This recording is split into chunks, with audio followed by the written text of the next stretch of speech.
everybody, and welcome to the newest indoor adventure in the Four Keeps, Dissolution, Part 6. Today is November 22nd, 2021, and you are loved. That is a very important thing that we like to remind each and every single one of our viewers and listeners at the beginning of each and every single one of these games. If this is your first time joining us, you can go to youtube.com/indooradventures to check up on all of the VODs of each of the games that we have played up until this point, or you can go towards where anywhere audio casts are made available for free. You can find us there under the same moniker. But speaking of things that are being made available for free, if you go to patreon.com/indooradventures, you can check up on our after show called Nights in the Courtyard, where we answer questions not only from the community, but also from each other. So if you have any questions for myself or any of these other fine folk, feel free to, again, go to patreon.com/indooradventures, and we will do our best to respond in kind. The easiest way to ask those questions is to either join us live on twitch.tv/indooradventures, at 5:30 p.m. Pacific Standard Time on Mondays, or you can join us on our Discord. The link can be found in the Twitch chat to the side if you're watching live, or in the description of this video or audio cast down below. But let's say you already support us on Patreon, you already support us on Twitch and YouTube and all of those other wonderful places, and you're trying to think to yourself, where can I go to help support this fantastic show even more? Guess what, buddy? I got your back. Quite literally, in fact, because if you go to indooradventure.redbubble.com, we got t-shirts, we got posters, we got mugs, we got crop tops, throw pillows, shower curtains, clocks, aprons, and most importantly, we also have face masks, which help you avoid getting a cold like somebody got earlier this week. So if my voice sounds a little stuffy, that is why. I was not using my TIA mask, I was using a regular mask. I didn't have the right protections going on, clearly. But all of the proceeds from those masks end up going to help support Doctors Without Borders, whereas everything else also helps support the show. So if you'd like to help support a good cause or possibly support us, you can again go to redbubble.com or indooradventure.redbubble.com. That is indooradventure, no S at the end, .redbubble.com. But that is it for my opening spiel. So hey, RJ, who you playing tonight? Muted. Hi, everybody. I'm RJ, and tonight I'll be playing Caelum, the Shatterkai Wizard, and we both go by he, him. Hello, everybody. I'm LBHackEmUp, and I'll be playing Gwen, the Halfling Barbarian Fighter, both she, her. I'm Cyber. I use he or any pronouns, but I play Arjhan. Arjhan something. He uses he, him pronouns. Hey everybody, I'm Wings, also known as Danae Keener. I use she, her pronouns. I'm playing as Coriander, the Eldrin Paladin, who uses she, they, or he pronouns. Oh, that's it. That's the end. That's all four of them. I was like, someone's missing here. It's been a time for me. Just throwing that out there. Hello, everybody. I'm the Indoor Adventurer, he, him, and tonight I shall be your Dungeon Master. So, last we left off, our group decided that they were going to go into the swampy area adjacent to where they had met up with a necromancer that y'all just didn't really like. He seemed icky and kind of weird, so you decided to ditch that fool and go into the swamp. Upon entering into the swamp, you ended up encountering some cloakers, which didn't really seem that bad, but then some other undead appeared. There were these like skeletal rabbit things with wings that also seemed to be a little discouraging, to say the least. As you had finished dealing with them, that is when you saw that there was a raven that had been monitoring you throughout this entire encounter that attempted to fly away. As they did, a knife flew from the shadows, pierced them. You watched a Shatterkai fall from the air and then quickly turn into a black misty cloud, as they are wont to do when they meet the end of their somewhat mortal coil. It was at that point that you ended up encountering the roguish fit individual known as Lessinor, although Lee or Lessie is fine by them, who, after communicating with you all, realized that you had similar goals and that you all wanted to infiltrate the Fortress of Memory. For Lee, it was to access a sort of memory-style vault that the Raven Queen has, or at least that's what Lee believes resides within the Fortress of Memories, whereas the lot of you, well, I mean, if you've been paying attention to the campaign up till this point, there's quite a few reasons why we all want to go into the Fortress of Memory. Caelum's dad, Caelum's daughter, Caelum's past life's wife, who's now a goddess. A lot of stuff involving that. Who's to say? But regardless of all of those things, your goals aligned, and you all decided that you were going to head out towards a vantage point, towards a staging area where you were then going to have Caelum transform into a purple worm to then burrow underneath the city of Eventide to get into the fortress of memory. Seemed super solid. As you were making your way there, you heard the birthday party noises again, which are never a good sign out here in the Shadowfell. We entered into a skill challenge where at the end, Gwen, thanks to Arjhan's nat 20 from the blood die, was able to successfully vanquish a foe in one fell swoop, thanks to a spirit wielding a great sword whom she had never seen before. It was at that point that we ended last week's session. Caelum, I don't believe, is still a retriever. Steel Predator. Steel Predator. I think he still is, because we were still like running away from said forest. Okay. At this point, because you had used your paralyzing roar, you all had continued to run away. And at this point, we were all able to move past this large figure that was trying to block your way, that one of Gwen's spirits had beheaded, thankfully. So at that point, Lee kind of like motions for you all, like, we need to get the fuck out of here. We need to go. And after about, I want to say like 10 minutes more of just running forward, trying to get away, he ends up turning to your group and says, stealth was supposed to be #1 priority, right? So with that in mind, can we try it again, maybe? Lay low? Or is this how your group does stealth? This is just how it goes. I will remember that. Sorry. A low growl. Is he just like that now? For the time being, it'll pass. It'll get better, yeah. Unless it doesn't. Uh-huh. Then it's my problem. Okay. So, let's try this one more time. Slowly, stealthfully, to make our way through this woods. We're not very far now. So I'd like for everybody to roll a stealth check.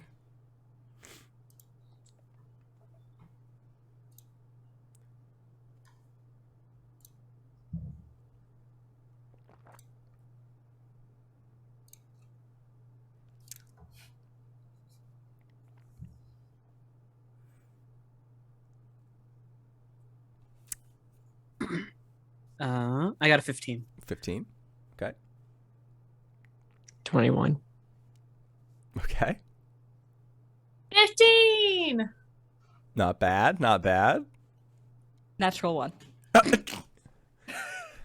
There's always one in a group. Well, thankfully, this was a group stealth check. So, Cori, as you are like clattering and clanging, Lee comes over and just like stops you where you are. It's just like, all right, we're gonna move a little bit slower. We can't have you doing this. I was Wait, going to say. You can't roll a 1. Oh. You Oh. see to me. I forgot about you. Well, you have to activate it. I don't have to activate it, just does it. You have to use your reaction. Okay, yeah, I'm sorry. I use my reaction to go. Okay, so reroll. Cori gets slapped in the chest by 2 hands. But it just somehow is able to like stop the jangly from happening. I got a 6. Even little better. bit. You know, It's an improvement. It's an improvement. It's still a failure on the side of on that end, but again, collectively, as a group, we are strong. So we are able. You guys are able to then follow Lee's instruction, and he again begins to lead you. It is going to be. You're still going to be traveling with an hour left throughout the remainder of the hour that Caelum is polymorphed. At what point do you drop the polymorph, or is it, again, Cori's problem? When we make it out of the forest, if it's within the hour, Caelum will drop the polymorph. If it's not, he will remain polymorphed, and it is Cori's problem, because I do not have a detriment to stealth in this form. Okay. Thankfully, the new rogue NPC in your party has the keen mind feat, so they are able to keep track of how long time is passing, and will let the paladin know when about like 50-ish minutes have gone by. Yeah. I imagine Cori has been jingling and clanking the entire time. Oh yeah. And at about 50 minutes, that jingling and clanking becomes very loud behind Caelum. Just the worried hover. Caelum's gonna just headbutt her arm. And try to, like, scoop her up onto his back so that she doesn't move. Ah. Okay. It's been a while, right? He should be, like, changing back. Should we yell at him? Theoretically, I should be able to reverse it. But also, theoretically, it's never been tested. I'm gonna move in front of Caelum and just go, like, make him stop and go, turn back. Turn back. Just review something real quick. Jack. Languages. Cool. Understands Modron and the languages of its owner, so I guess we could convert the languages Caelum knows to that. He will paw the ground once and then, like, look at Gwen, then shake his back so that Cori shakes with the jingling noise. Are you gonna change back? It is the equivalent of a head shake no. Caelum, you listen to me. You need to change back right now, otherwise you're gonna be stuck like this. Caelum, if we shoot you a whole lot, will you pop back? The second equivalent of a no. Oh. Why was the no? Gwen, like, was pulling out her axe, and then she's like, let's it back. We can't solve all our problems by killing things. It's just not how it goes. No, but I think, like, polymorphing, like, lower level shape-shifting stuff, if you knock the thing out, it can't retain its form. Yeah, but what kind of polymorphing did he do? The kind that can last longer. Well, that's not good, right? Or is that fine? I don't know. It seems like it's not fine. So step back. If Caelum drops 0 hit points in this form, he's not going to revert. Let me review True Polymorph, because I think if he does get knocked down to 0 hit points, he does. No, if he dies, he reverts back to his true form. Okay. Well, that's not very helpful. We don't want you to die. We don't have that much time. True Polymorph only lasts after the permanency until it's dispelled, or I die. So Wings can, or Cori can do the hand lay thing. Yeah. I have a free thing that lets me dispel magic, basically. I can end any spell on a willing creature. But he's not willing because he doesn't want to change back. Right now, when we need to stealth. Ah. I have a I- -1 and disadvantage to stealthing. Yes. Uh. And he's also carrying around the noisiest noise bucket. Isn't he made of metal in this form? Yes, but Yeah. he doesn't clink. I don't Yeah. clank. I'm a solid metal form, He's properly oiled. Okay. properly oiled, and these things are built for stealth. Okay. All right. If the worst happens, I will tell the Raven Queen Oh, Raven Queen, what? that the only person who has the spell that she has invested, well, Mm. The person adjacent to her vested interest. There are ways to solve this problem. They aren't pleasant. And it'll probably be okay. Like, it might just require a magical ass slap from Cori. Anyways, All right. You guys know what you're doing. Just don't come crawling to me when he turns into a mindless being.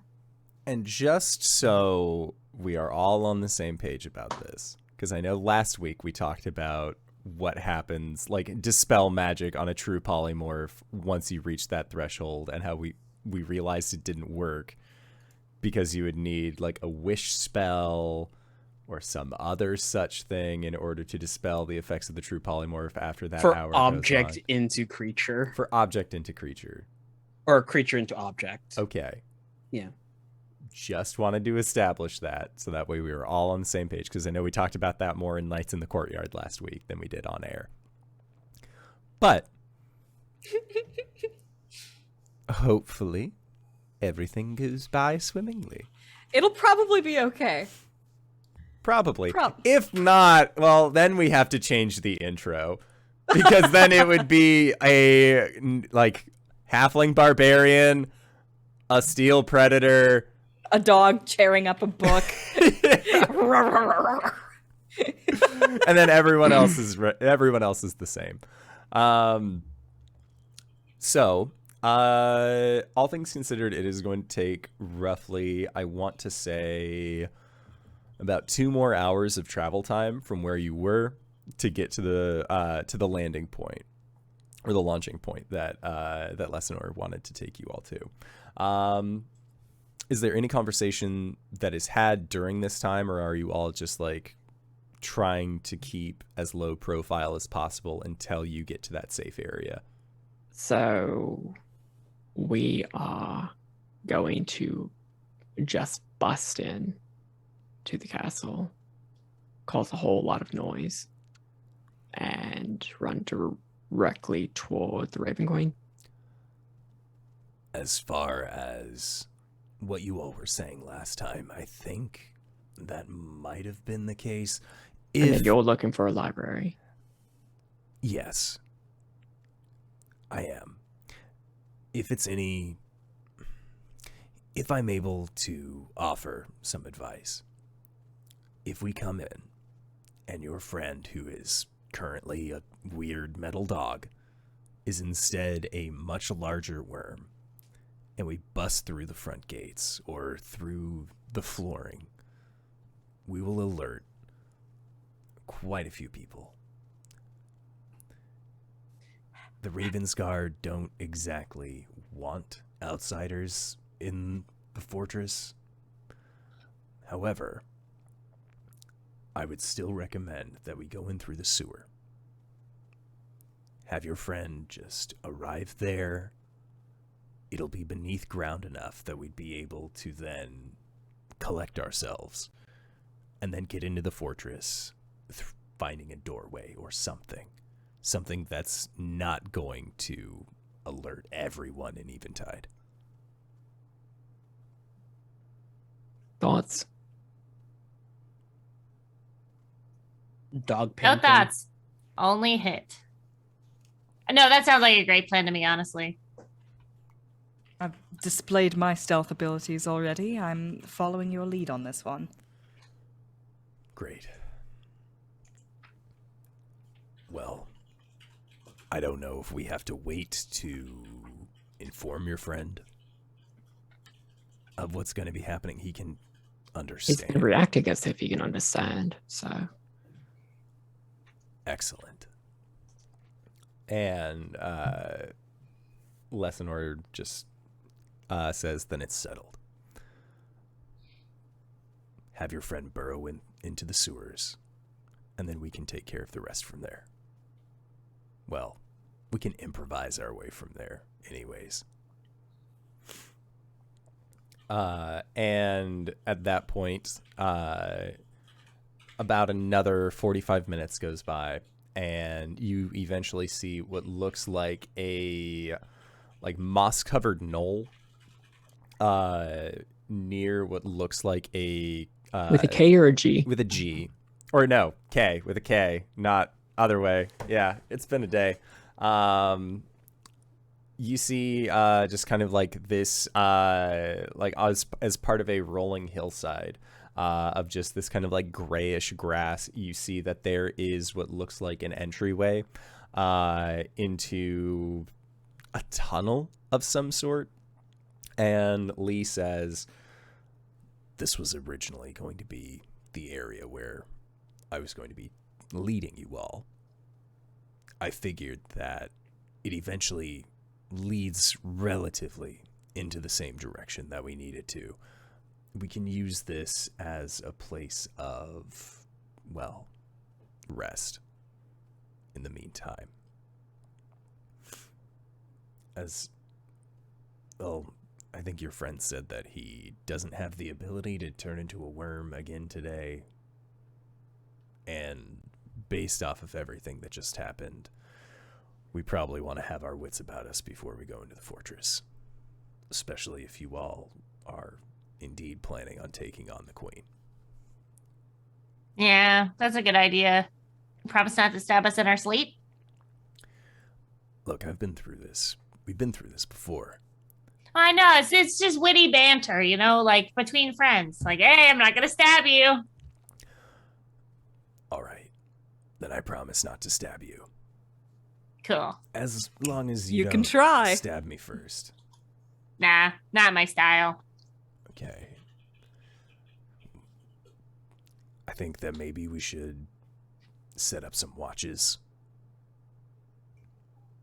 I know that you had all said that you had used magic previously to rest and try and get out of this, but if we want to have this same entry point, if we want to use this location where we are now, I think that maybe more of a standard watch would probably be in our best bet. I mean, that works. Caelum, did you hear that? Cori's gonna slide off of Caelum, kind of pat his shoulder. Would you like me to turn you back now? The headbutt into the palm of your hand. All right, I'd do it. Cleansing touch. I end the spell. Okay.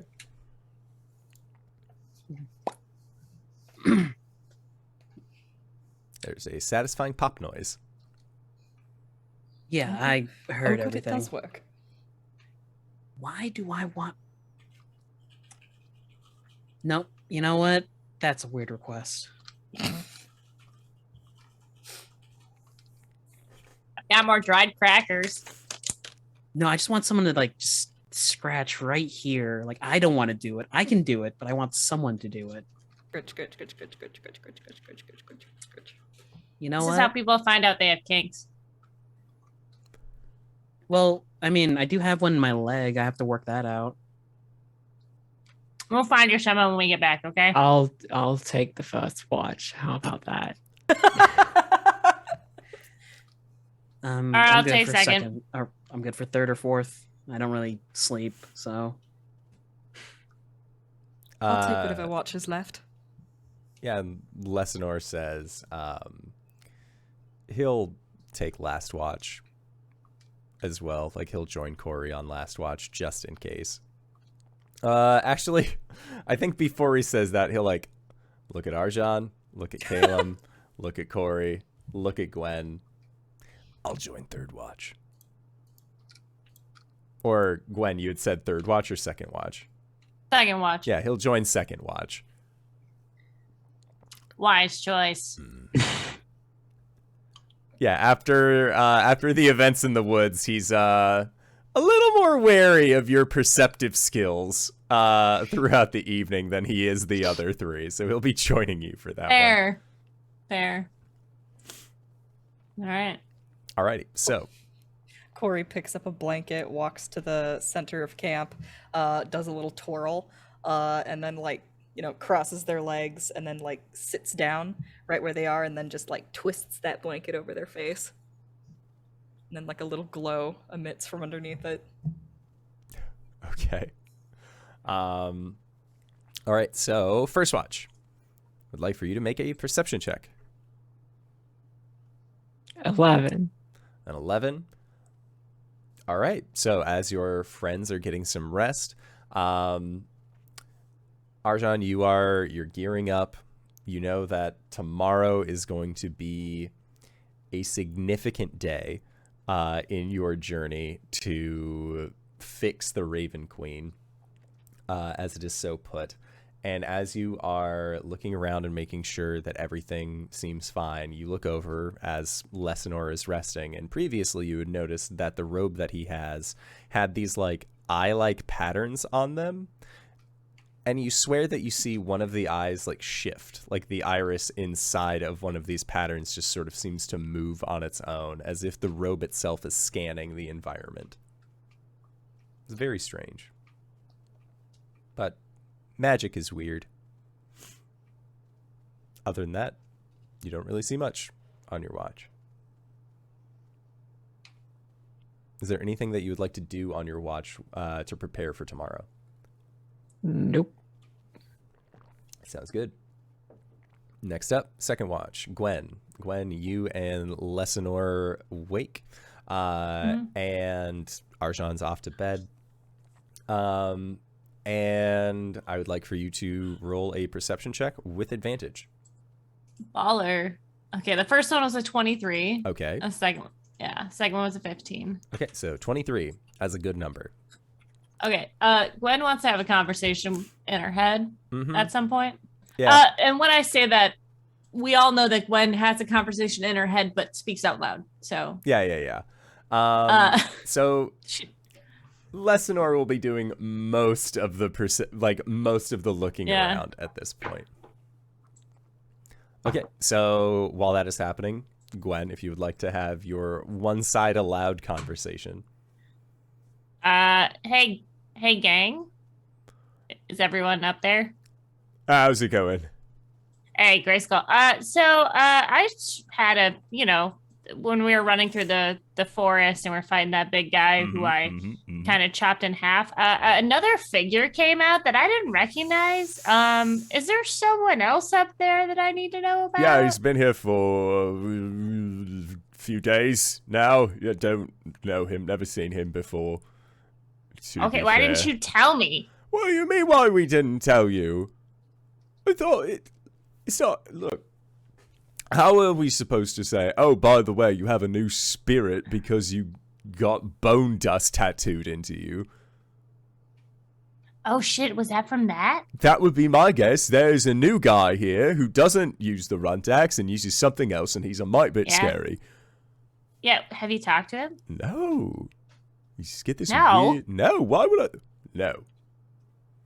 And then, Grayskull is just no. And Salamar just... He is not exactly one of us. Yeah, you could say that again. Is he Goliath? And Jakan says, about as Goliath as you or I. I mean, well, mostly us in here. Yeah. I mean, you're Goliath in spirit, though. That really counts. Yeah. Okay. Do we have a name for this person? And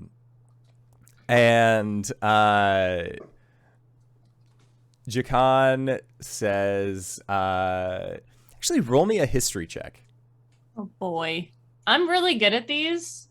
With my -1, I rolled a 14. Okay, so with a 14, Jukan says, I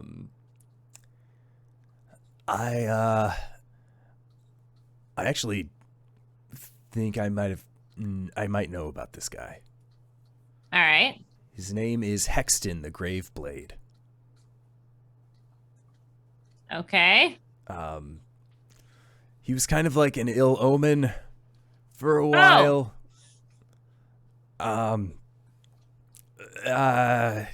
It was basically like, say you and your friends, you and your tribe were like doing really well, or at least you thought that you were doing really well.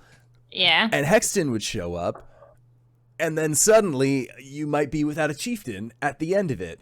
It's not that he was necessarily like killing them because he hated them. It was more like he felt himself to be a messenger of some sort.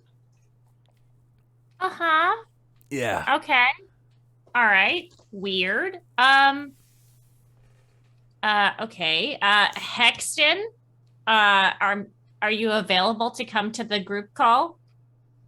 And you hear a kind of like a deep chuckle.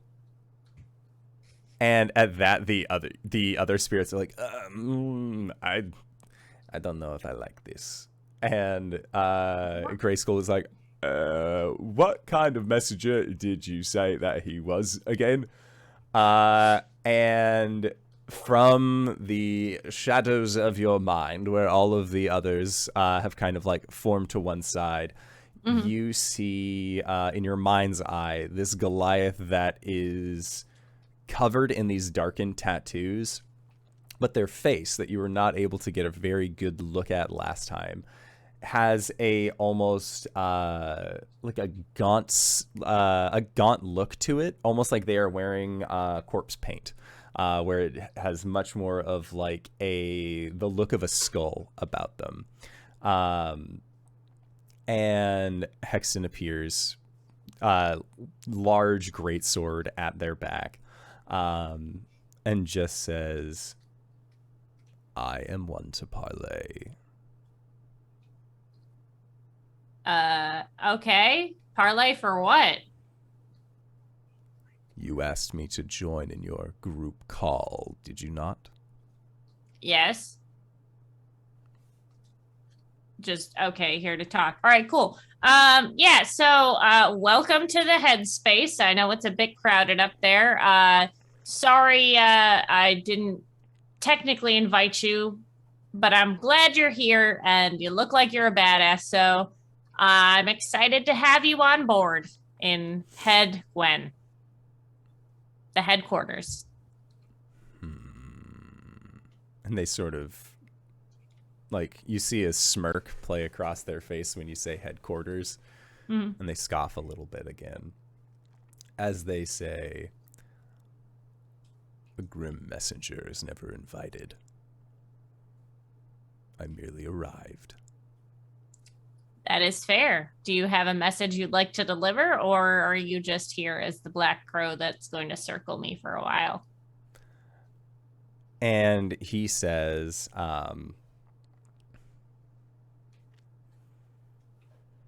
that depends.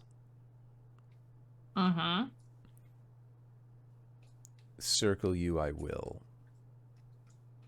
However, should Merkel decide that your name is upon my list, then I will strike. This is And the who is duty of the messenger. Oh, and who is Merkel? The Lord of Bones. Oh, like the god Merkel? And you see that skull-like visage upon his face just sort of smile a little bit. And he nods. And the others in the headspace are just like, no. And you see he pulls out his greatsword and sets it down. And Gwen, upon the tombstone-style blade, you see 5 names that are engraved upon this sword.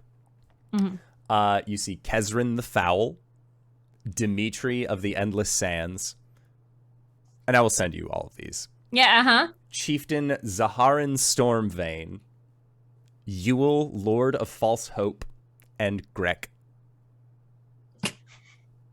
And Huh. Greg.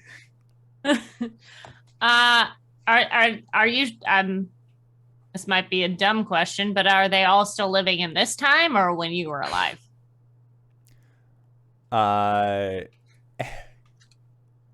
Hexton says, they were alive in my time. Were alive. A messenger does their job, and they do their job well.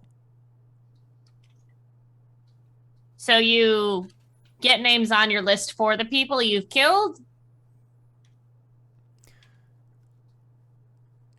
When striking down an enemy, striking down those who would receive my message, should the Lord of Bones determine that they are upon the list, their name appears upon my blade. Oh, so you haven't only killed 5 people. And he smiles and shakes his head no. Well, that's a positive thought in my space. So you kind of popped out at a weird time. Is that going to happen while I'm in the Shadowfell, or can I call upon you when I want to? And Hexton looks at you, kind of squints, and then looks towards the rest of your cadre. And they all are just like not really wanting to pay attention, not really wanting to get into too close to him. And you see he takes a little bit of a start towards them, he flexes, and you see Grayskull rears up the axe oh. You guys are already dead. And when you say that, Gwen, Hexton laughs again. This time, a much deeper laugh. And then says, "The death of the body is not a true death. The death of the soul." And he just sort of smiles to himself. Okay. Well, if you're going to live in my headspace, in the headquarters, if you will, I need you to play nice with my friends. Otherwise, I will exercise you. Okay?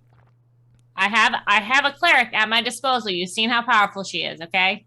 She's a paladin. I'm not a cleric. I've known that for a long time. I don't know why I messed that up. I'm just saying, it would behoove you to play nice.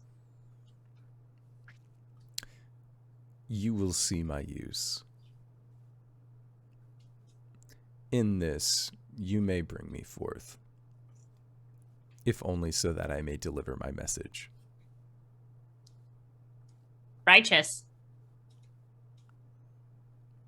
And he says, only when my message has been delivered 9 times will I leave. Okie dokie. So 9 kills. And he'll be gone. Probably. All right, cool. Nice to meet you and make your acquaintance. Feel free to make your own space up there. If you need anything, just let me know. And Hexton says, the others have given me plenty of space. Yeah, I bet. Her eyes just glance over at the rest of them. I mean, they're all sort of just, huddled together of just, we don't know that guy. That guy's fucking weird.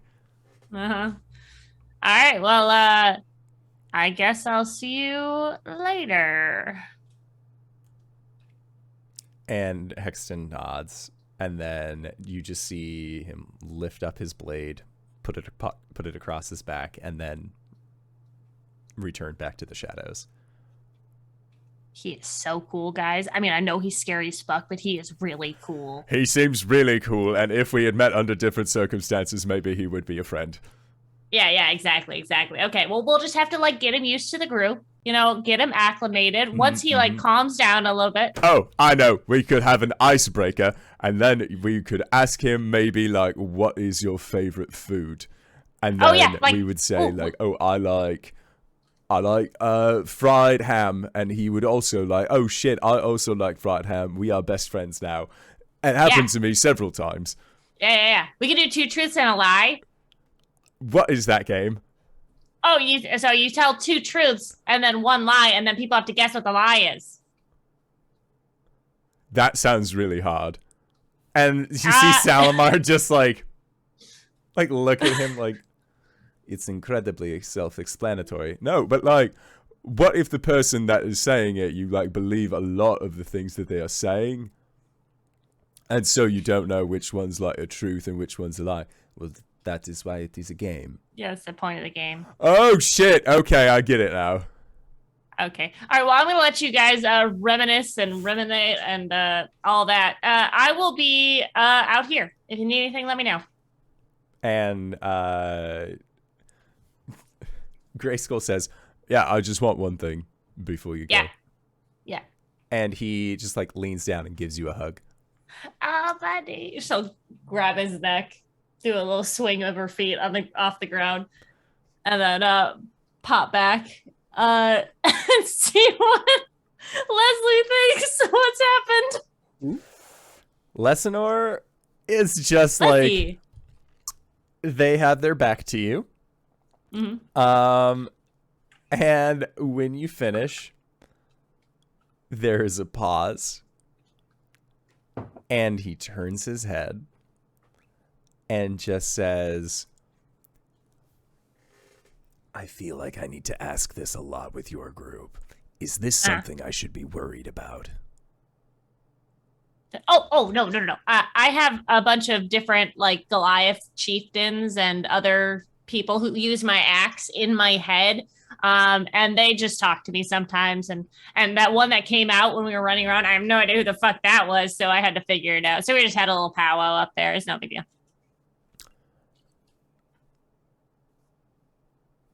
There is a nod, and then the head just sort of turns back and then goes back to scanning the middle distance to try and find something, just to kind of keep anything else. Anything else that is not a halfling with possibly dissociative identity disorder. And so the watch goes by uneventfully. Next up in the watch is going to be Caelum. You know, when Grayskull was like, could have a little icebreaker, like another Goliath comes up, yoo-hoo! It is I, Icebreaker! Like, no, not you, we've been through this. All right. They speak like a Korg from Thor. I got a 12. Okay, a 12. Caelum, as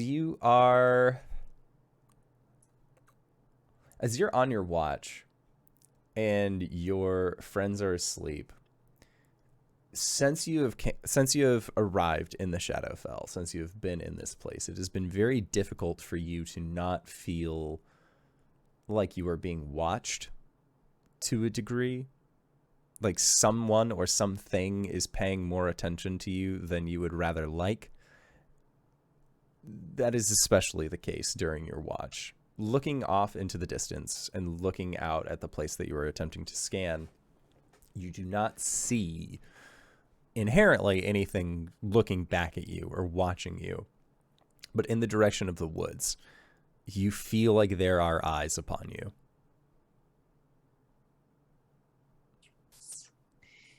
Tries to push that to the back of his mind, and I think he's pacing the camp, and as he's doing so, he's pulled out the puzzle box. He wants to try and solve it a step before actually opening it. Mm-hmm. Make an Arcana check. I feel like I've done this, though. Not sure. 28. A 28. Yeah, I'd say it takes most of the watch, but by the end of the watch, you feel like you are almost there. Working through this puzzle box definitely feels like when it's described like an athlete is in the zone kind of thing. Like once you start shifting and moving the pieces of this puzzle box, it is very difficult for you at points to even stop yourself. Like as you were going, like you are shifting out pieces and moving things that are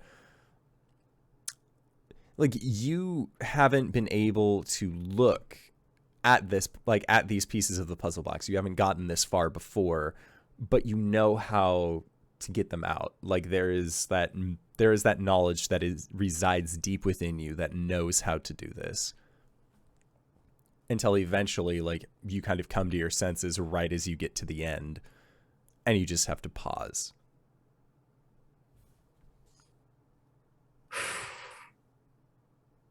That goes into his pack, pats it twice, turns and wakes up Cori. Just blanket pulled off of their head. Hello? Hi. It's your turn. Okay. Stands up. Takes Cori's blanket, wraps it around himself, sits crisscross applesauce on the ground.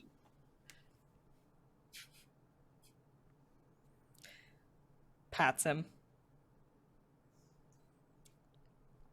Takes a steady pace, Okay. I suppose.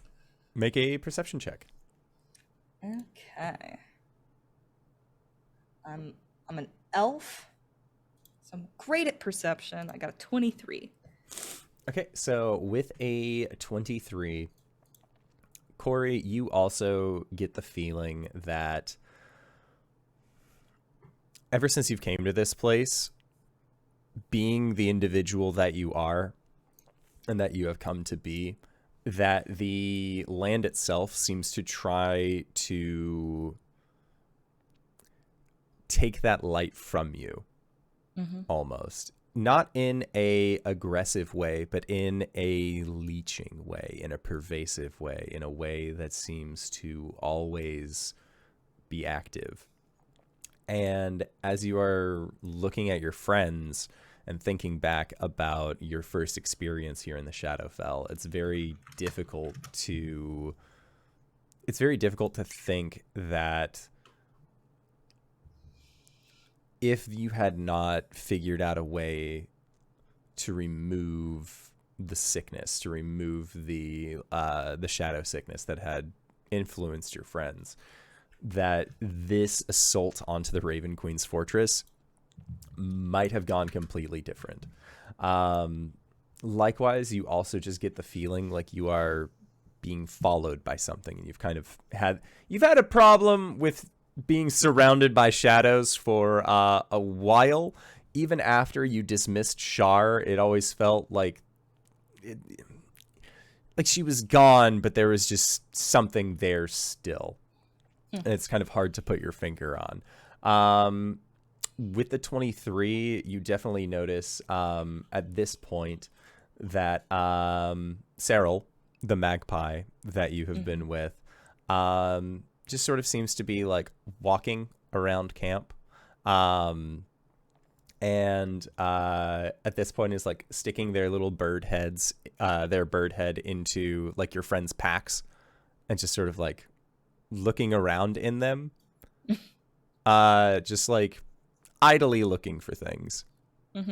As Cyril magpies are wont approaches to do. Caelum's pack, there's just a hand that just boops him on the beak and pushes him away. And they like sort of like hop away and like do a little scamper. Cori will call for Cyril. And Cyril will alight towards you. Yep. Cori will just offer a shoulder plate for Cyril to settle on.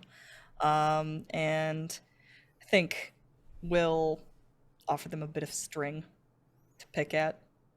Yeah. Just kind of tie it into a knot and say, Cyril, can you untie this for me?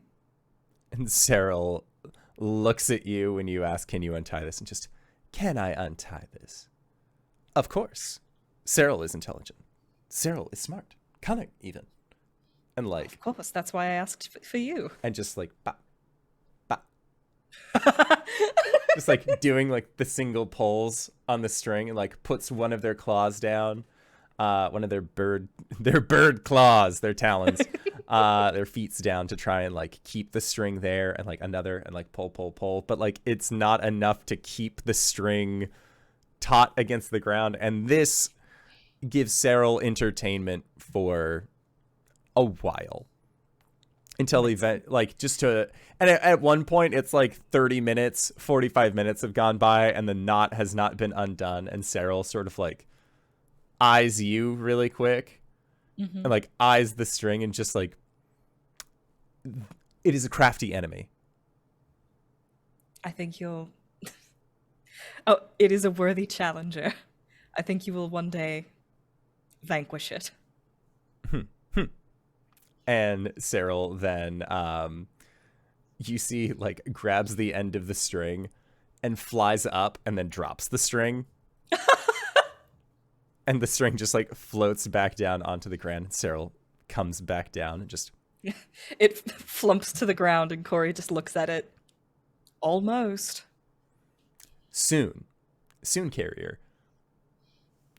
And then Cyril just, again, like, continues to try and get the knot. And I want to say it is about 2 hours in that Cyril finally undoes the knot. Yeah. Cori leaves Cyril to their distraction and will not out of eyesight or earsight of the camp, wander just a little bit and to do a divine sense. Okay. Just peering around, checking to see if there's any shadows. Shadows. So divine sense, it's only if they're not behind total cover. Yeah. Right? I'd have to get eyes on it. Okay, cool. Yeah, looking around, you do not get anything firing off on your divine sense. Okay. Cori turns around a couple of times like, oh no, I sure hope nothing sneaks up on me while I'm turned around. She doesn't actually say that, but but like that's definitely like the just trying to bait anything with a predatory instinct. Yeah, I'd say that like on like the second turnaround where it's just like, oh no, I hope nothing follows me. You see one of those like skeleton, like the skull bunnies that seem to like precede other things, kind of like come out and like look like approach you from like the side of a tree and just sort of like look towards you, tilts its head, and you can hear the sound of like its bones kind of grinding against each other, that sort of like rock on rock sound. And then like when you look towards it, it just scampers away. Yeah. Cori just like turns around and points at it like really aggressively. Yeah, it seems your quick movement has startled the small creature. All right. Cori meanders back to camp. Okay. And as you're meandering back to camp, that is your watches. So Arjhan would be the first to awaken, followed up by Gwen and Lesanor, and then Caelum also awakens at this point. But as the day, we'll use heavy quotation marks on that one, as there is neither sun nor moon in this twilighted sky. Lesanor asks or says, all right, so just to cover the plan again, you are going to turn into a worm, but much larger. Yeah. Burrow underneath the ground. Following so far. We will follow you to the sewers. Well, if... That would be my suggestion. Stephen, I have a question. Yes. We took a long rest in the Shadowfell. Yes.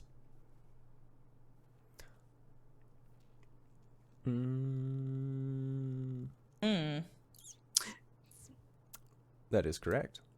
I would like for That's the everybody question. to roll a wisdom saving throw, please. Oh, everybody was 4. next to me, though. +5, actually. Oh, 5. I got a 20. Okay. 30. Okay. 13 18. plus 5, 18. Okay. This isn't a magical effect, is it? This is not. This is a planar effect.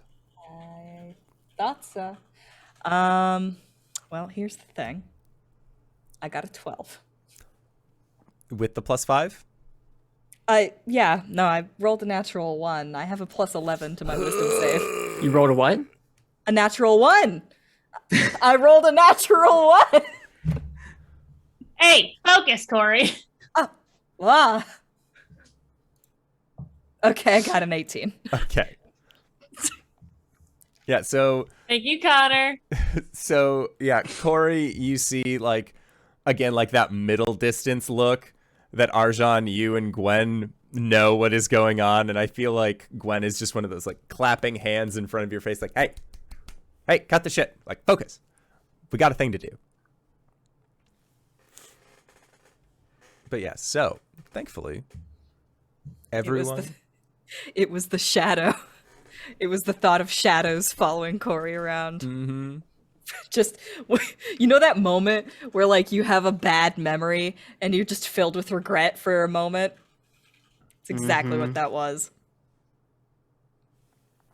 All right, so thankfully you were all able to meet your saves. Lessinor, as an inhabitant of the Shadowfell, has a little, like, you're not sure if he has a defense or it's just been so permeated into his existence that he's, like, just feeling it constantly. But he seems to still be doing fine. So, back to the planning. Sewers would be my suggestion. Don't immediately bust through the streets. Got it. If you bust through the streets, the Raven Guard will come. I followed the conversation when I was the big dog. That's what your friend said, but I just wanted to make sure. We can get into the fortress from the bottom. Stay relatively quiet. Try and make our way in there. Once we get inside, I'm not sure where to go necessarily. I have a general idea that where we're going to be needing to go is up. That's where all of the ravens come to. That's where all of the smoke goes to. That's where all of the ravens leave. So my guess, up. Up it is. With that in mind, is there anything you all need to do to prepare for this besides obviously turning into a giant worm? So Caelum is going to go significantly faster than all of us. We had a plan to tie a rope around him Yes. and tie multiple ropes off that rope Yes. so that we can follow behind. I will fix the rope so that it fits around a creature that leaves a 10-foot diameter hole in its wake. Yeah, Lessinor will help you out with this. I'm also going to switch my attunement from the Bracers of Defense to the Eckershard Gauntlets. Okay. That is all. While everyone is prepping, I kind of want to try and meditate to see if I can't tap into a Corvain memory. If it's the same castle, it should have the same general layout.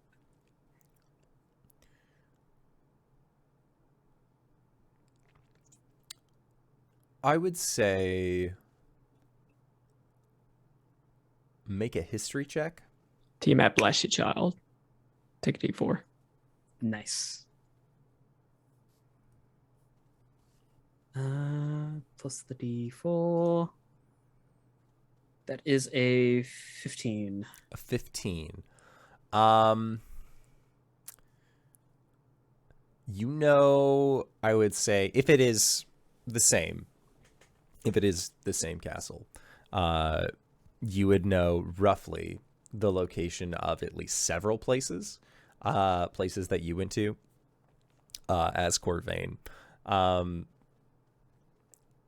Where exactly are you looking to go? Because I know that you have several things that you are interested in exploring inside of this fortress. Well, one is going to be the library for Lessenor, and the other one I think would be the throne room. Okay, so throne room, library. You also do know that your father was last seen being escorted by ravens. Do you want like keeping in mind where he is as well, or is that more of like a secondary thing and then you can figure it out? At this point, it's a secondary thing, because if we can free the Raven Queen, then that won't be a problem. Okay, sounds good. Yeah, so where you know that the royal chambers, as they were, the queen's presenting room, were at the very top of the castle.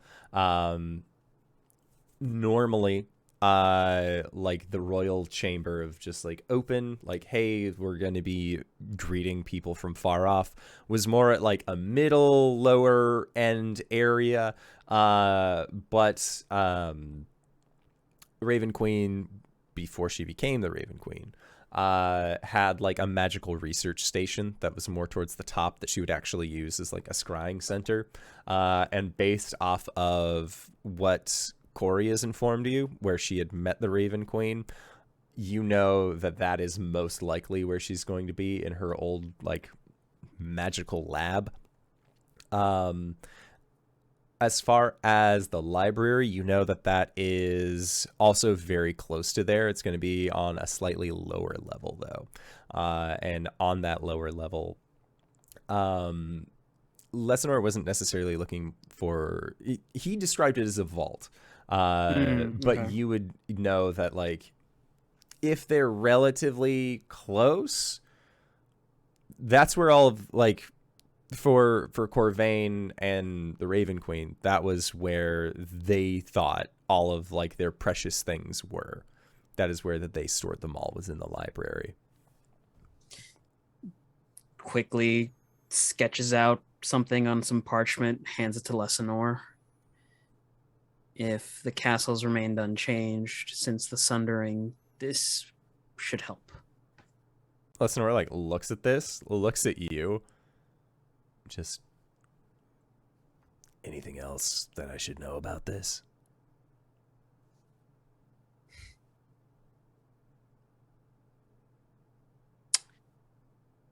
Library might be the best bet. I don't know if there's any vaults in there, but from what I remember, anything precious should be inside the library. I'll keep that in mind.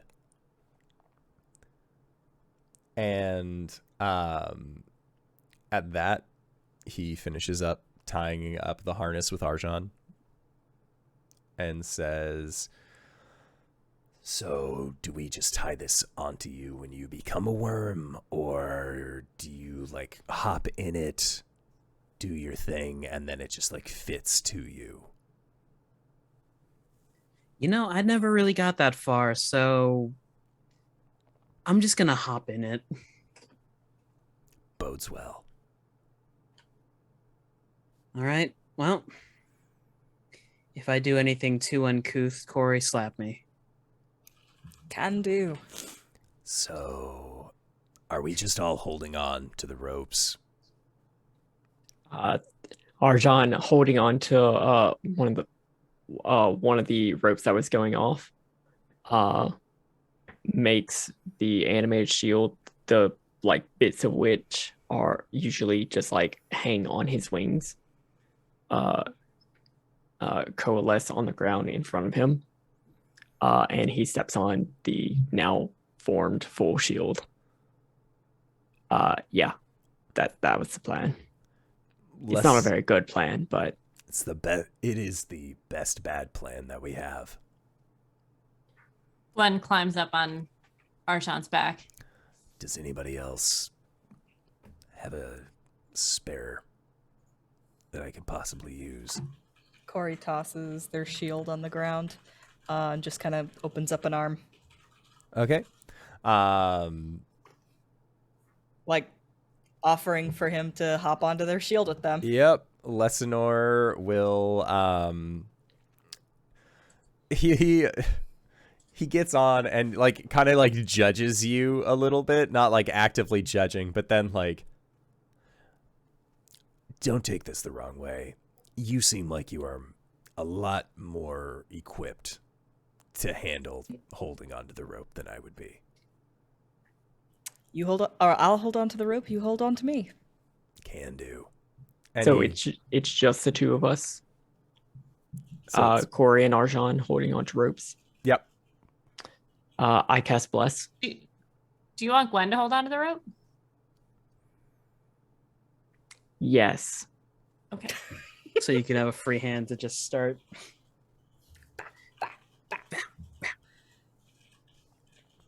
I'm also going to cast Aid at 4th level. So Caelum, Gwen, myself, our maximum hit points will increase by 15. And also, all those people get blessed. all right. The rogue sees this, knows that he's not one of the group. That's okay. I mean, Arjhan didn't get shit either, so... He's a rogue. His job is not to get hit. You can fly. And also are a ranged character. These are facts. They'll have more HP than the paladin. I need the help. All right, everybody. This is going to get weird. Caelum casts True Polymorph on himself, turning into a purple worm. Gwen pulls down her goggles and wraps it around her arm and is ready to go. God, that seems like such a bad idea. Arjhan is like sitting like cross-legged on the shield with I hope Gwen standing like in the crooks of his legs. Oh, I was thinking I was harnessed on your back. Ooh, that feels like it would hurt. Like having the rope going on his side. Oh, I was thinking, oh yeah, okay. All right, Gwen is in your lap. Hold on. Joink. Okay. So Gwen has the rope. Arjhan's holding on to Gwen. Lessinor is holding on to Cori. Just like he has no fucking clue what to expect out of this. But he hasn't really had a clue as to really what to expect from your group this whole time, and he's totally fine with that. Caelum, you transform into a purple worm? A worm? Just a small guy, just a little guy. Just like... No. So true polymorph into a big chongus of a worm. And Cori, you just hear Lessinor like a series of expletives that are just like quick under his breath as he just like pulls up that lower bandana onto his mask, pulls his hood up over his face. He does not have eye covering, so he's just sort of like closing his eyes and holding on to you, hoping for the best. Cori tries to give him a look that is reassuring, but it's probably just a great big grin, which looks a little too excited, and then holds onto that rope. Okay, so big ol' worm Caelum, burrow. Yeah, just bit like serpentine into the ground, tunnel forward. The ropes like it's like the still cut or the cut of you seeing the ropes that are currently like coiled up as they are just like zipping by until there is that point of tension. Gwen, you have wrapped it around your arm. So make so you will be fine as you have wrapped this. Arjhan, make a athletics check to hold on to Gwen. I told you should have put me on your back. I would point out as well, she is getting dragged into a large hole in the ground. I don't know if this contributes to your stress. It doesn't need to. I rolled a 6. Okay.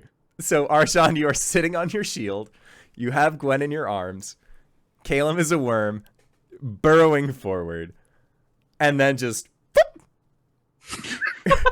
she just pops out. Cori, you have the rope tied on. As you're holding on to it, make an athletics check. Oh boy. Just my arm comes off. How about a 16? A 16? Okay, so you are zipped forward. Lessinor, however, got a 10 on his athletics to hold on to you. So he just sort of like pops backward. Can I help him?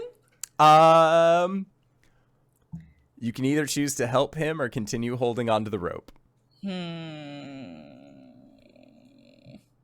It sounds like Cori y'all need to go. Yeah, it sounds like Cori and Gwen are going on a trip. Yes. This is the one time that like that one disc spell would be helpful. Oh, tensors? Yeah. That would be amazing. You know what I have in my back pocket What? that I didn't prepare? What? Tensor splitting disc. Tensor splitting disc. Incredible. Oh my god. So the worm under the ground into a tunnel, burrowing forward. Gwen just whoop, like just holding on by one arm, and I feel like you're like holding dragging on the ground. Yeah, just like hop skipping as you're going. I'd like to try and like catch Gwen so that she's not just getting dragged. Make an acrobatics check. Oh boy. Can I rage? You certainly can. I can't, Dude. so I don't get fucking Hey. beat to shit. Do y'all want to know something hilarious? What? Tensor's floating disc is a ritual. Oh boy. I got okay, I have a question. Yeah. I before got a we dirty start 20 anything. on this acrobatics. Okay. Sorry, go on. Is the rope like, did I take the end of the rope, or is there more rope to go? You guys are at the end of the rope. Fuck. Yeah, we are. So, Gwen, you have two options. You see Cori reaching out to you. You, like, enter into a rage, so that way, like, as you're bumping on the ground, like, damage resistance, this is fine. This is more of an annoyance, if anything. You got two options. Accept Cori's hand and, like, ride on that for a little bit. Or continue climbing up the rope until you can get onto, like, Caelum's back end and ride the worm as my it continues to burrow through the ground.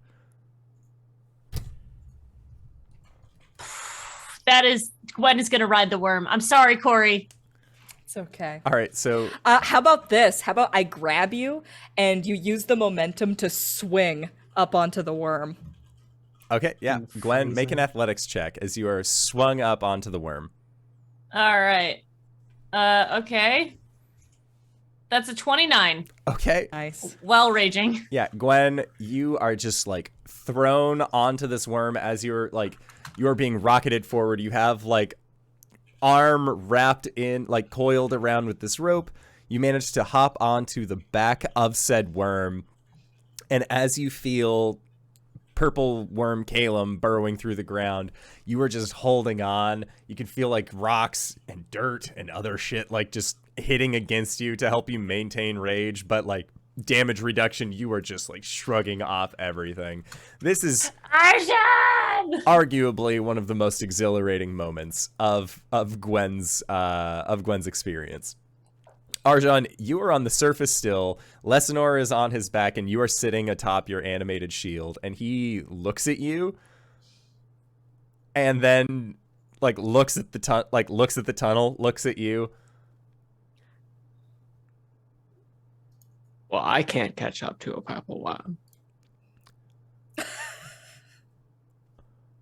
And he says, "Not with that attitude."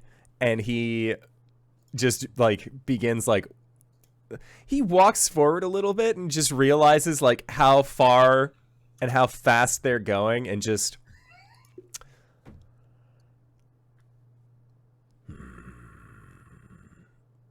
your friends got this, right? We can just meet them at the end of the tunnel. Right? So we're going to be walking behind them. I think so. Okay. I mean, I certainly don't want to go above ground. All right.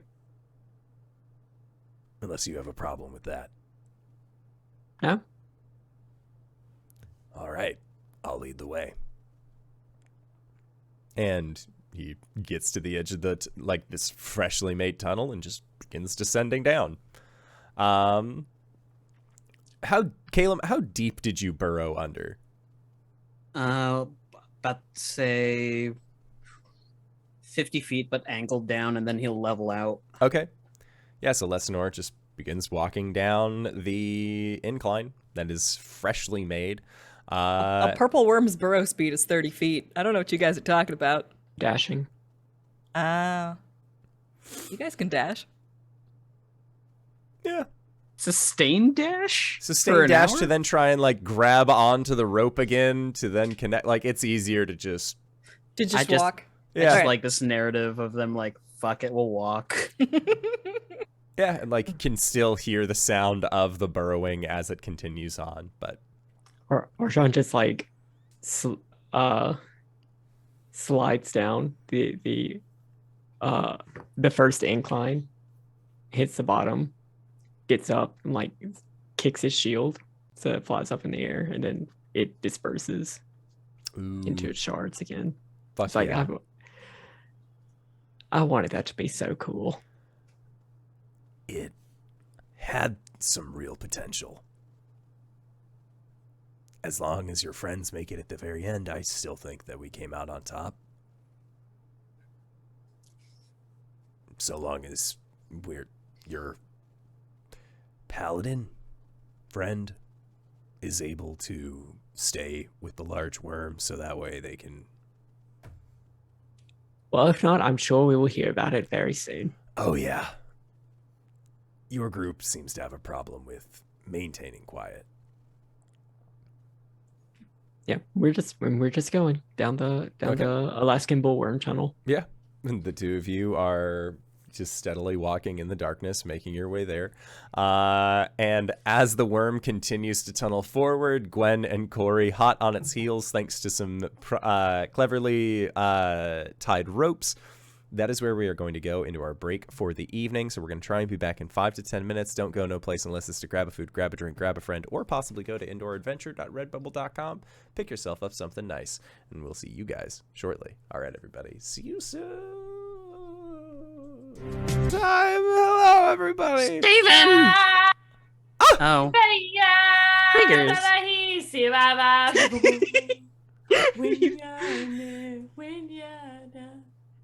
Yeah.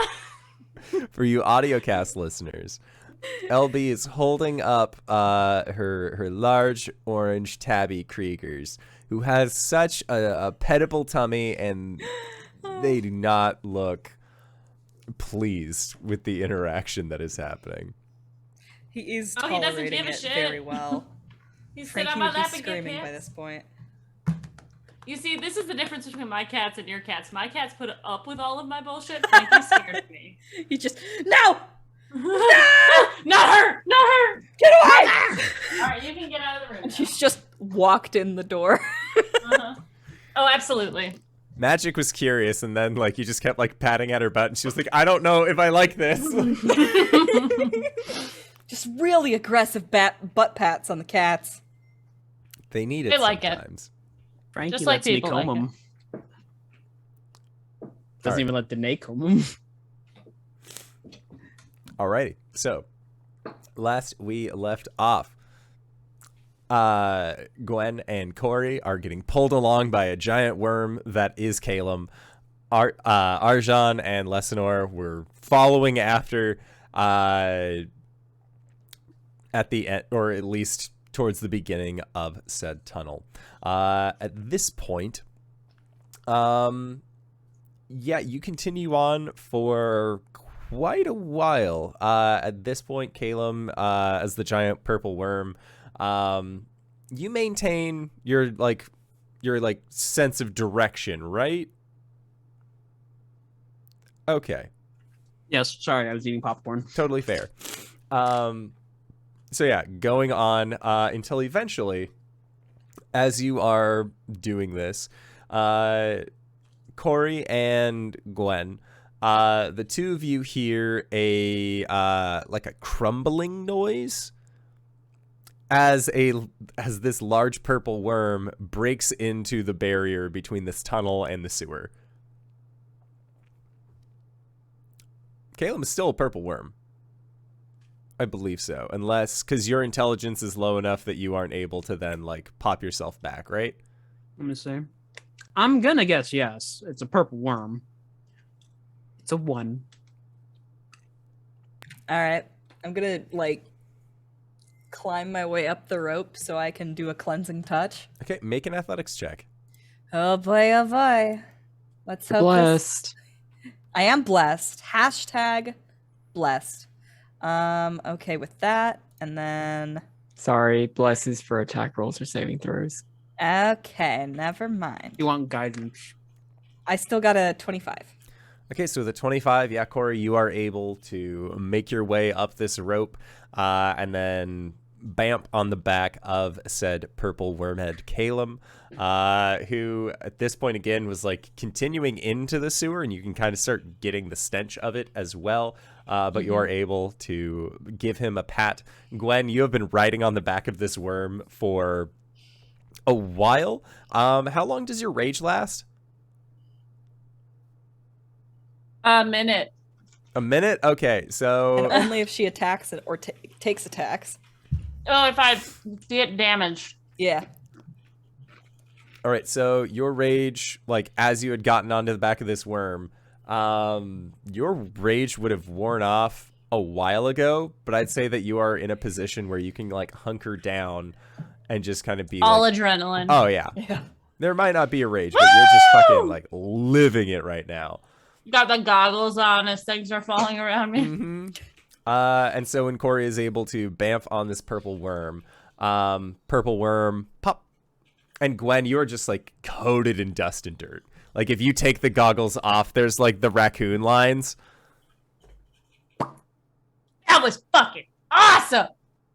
What it looks like is that Cori like reaches out to do the cleansing touch on the purple worm, and it's like disappearing into the wall. And then they just like grab Caelum and yank him out of the hole. Okay. Caelum turns to Cori and says, "Arr, just a mouthful of dirt." Blech. Thank you. Dirt and stone chunks that are still caught in there. Ugh. If I was still alive, I think my stomach would be so upset with me right now. Yeah, where does all that go?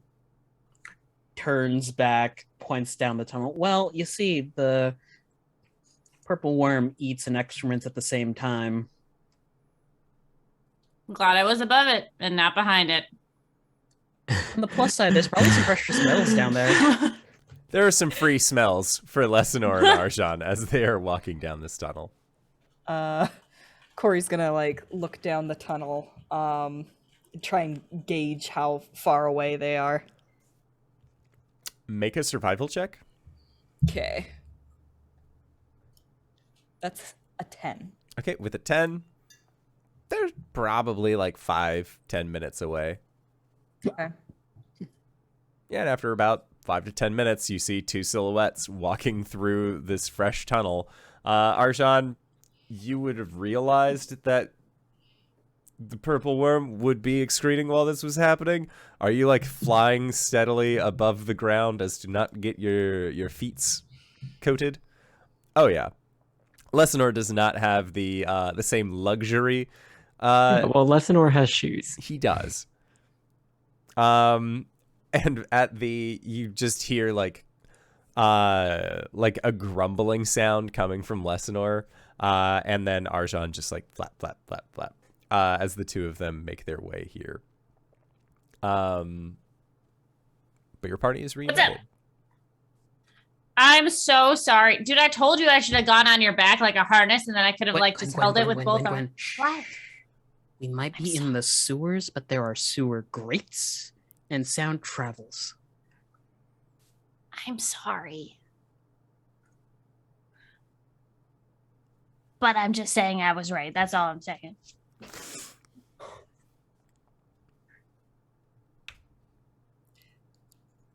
Cori offers Lessinor a handkerchief.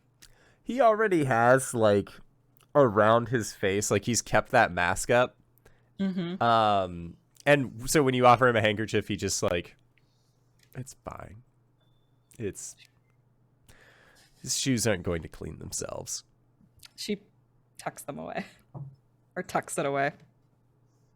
And at this point, Lessinor sort of like looks past you all, sees the opening into the sewer, and says, well, it's a pretty big entrance, but hopefully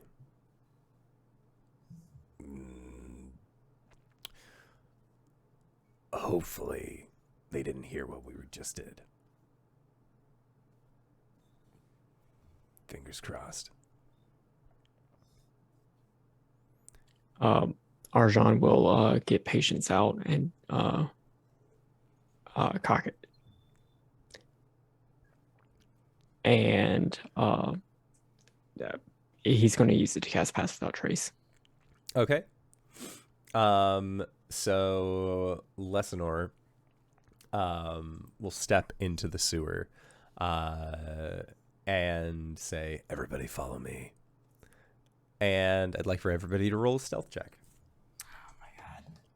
You have Pass Without Trace on.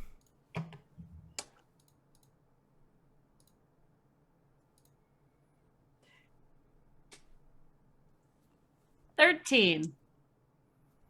Pass Without Trace adds 10, right? Yes, it does. Okay. Well then I've got a 24. I've got a 20. 19. Okay. Lessinor got a 42 thanks to Pass Without Trace. He's gone. He hasn't been in any episodes ever. He's going to show up in another campaign and be like, where the fuck's my party? Who's Lessinor? Portals. I hate portals. He's been wiped from our memories. And then he's going to make a survival check to navigate these sewers. Oh, sorry. 29. 29. Okay. Yeah, so Arjhan, you and Lessinor are both able to be stealthy. I rolled a 2 and I got confused. Amazing. So yeah, Lessinor leads the way. He is stealthy, and like watching him go, you like Gwen fighting monsters, Caelum in a library, Arjhan killing undead. All of these things exhibit you all in your element. It appears that sneaking around a sewer is that for Lessinor. That this is like where he exhibits the most I don't want to say tenacity, because that sounds like he's really excited to be in a sewer. Expertise. Expertise, that one. And as he's leading, at points, like he'll come to around a corner, put his hand up to pause, make like a shushing motion, look around the corner again, and then motion for you all to come by. You end up getting to what looks like a wrought iron gate within the sewer.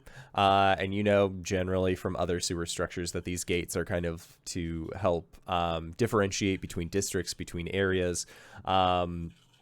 looking at the lock that's on them, they don't seem too complex. And it looks like there's actually a little slat opening at the top that would be large enough for bird size, which Cyril takes flight up, pops over, and you can see that, like, oh, it is relatively corvid sized, kind of to keep out intruders. But Lesanor, being the thief that he is, as that is his subtype for rogue, is able to make quick work of the locks that are here. And after several of these gates, eventually you guys get to one that looks a lot more complex. And he looks at your group and again pulls out his lock-picking tools, and he is going to try and begin to lockpick. Before he does, though, you can see he kind of like looks at the lock and then looks towards you, Caelum, and asks, "Is there a way that you are able to remove magical effects similar to Paladin? Similar to Cori? Do you both have the ability to dispel?" He'll nod his head. This lock is too simple for where we need to go. My guess is that, based on the small runes that I'm seeing on this, there's an alarm tied to it. No, yeah, I can see that. All right. You'll cast a Dispel Magic. Okay. So Dispel Magic on there. And there is just like the sizzling sound of those runes that are upon it just seem to dissipate. And then Lesanor will once again sleight of hand, using his lock-picking tools, really get in there. After a couple minutes, there's another pop sound as the lock comes undone, and he gently pushes the door open and peers in, and then begins to creep forward, kind of checking the flooring to see if there's any kind of plates. It looks like he is trying his best to check for traps. But you manage to reach the bottom of what looks like a stairwell. At the base of this stairwell, you can see that it sort of wraps up and around, and he says, "Up this staircase, we will be within the fortress. Would you all still want me to lead?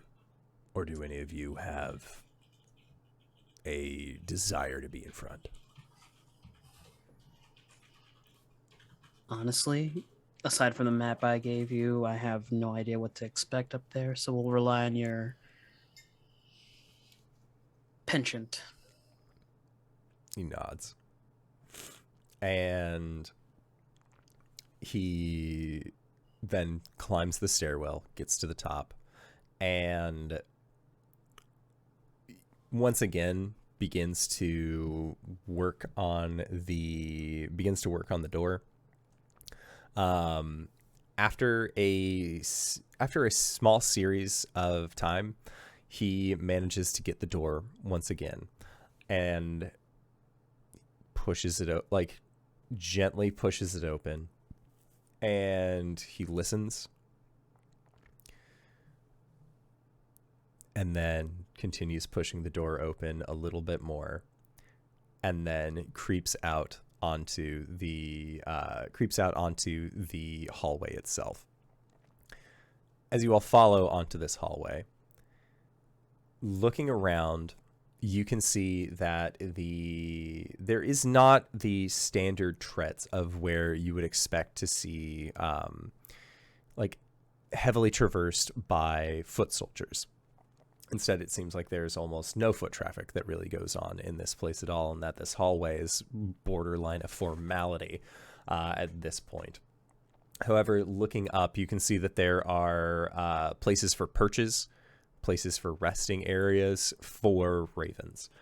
And as Lesanor is creeping forward, you see him like alert, and he looks towards the rest of you, and he makes a quick motioning sign with his hand for you all to stealth.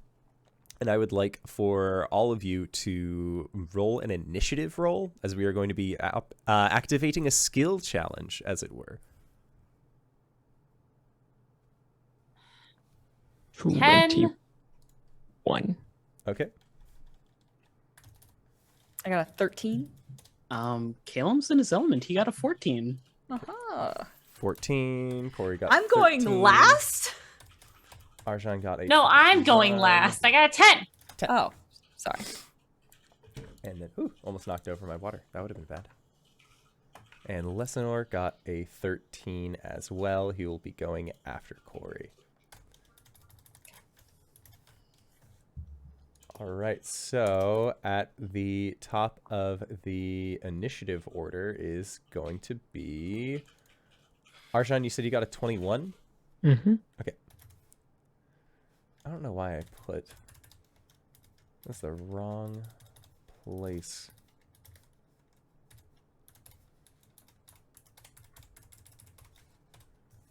Okay, so Arjhan, you are going to be going first. Lee has made a motion for you all to kind of like find some place to not be present in when they got to the edge of the corridor. It seemed like their half-elven ears had detected something, and they, being in the place where you are, not exactly super confident in the overall layout of this place.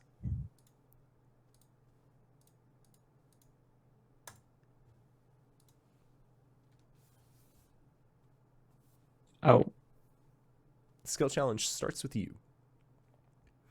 As at the top of this round, you can actually hear, I would say that the four of you hear what sounds like wings flapping that are coming towards you. so he's saying to stealth. To kind of like try and like hide if possible. Whether to like duck into like a doorway or something similar. I'd like to do that. Okay. Yeah, make a stealth check. 33. 33. Okay, that is a success. As with that pass without trace still up, you are all able to kind of like meld into these shadows, and as you do, looking above, you can see what looks like a small grouping of ravens that are making their way through the hallways. It seems like your stealth is high enough that you're at more of like a T intersection, and they are on a thoroughfare. So they just seem to fly by, not detecting your group as you go on. And this skill challenge is to, are you guys going directly to the very top with the Raven Queen, or are you going to the library first? We shouldn't bring him into this. He didn't sign up for God. He God said fighting. that if you guys took him to the library, he would fight with you. Let's take him to the I still library. yeah. Drop him off. Okay.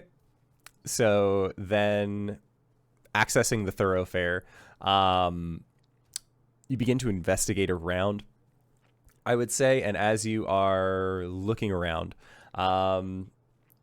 again, this place seems...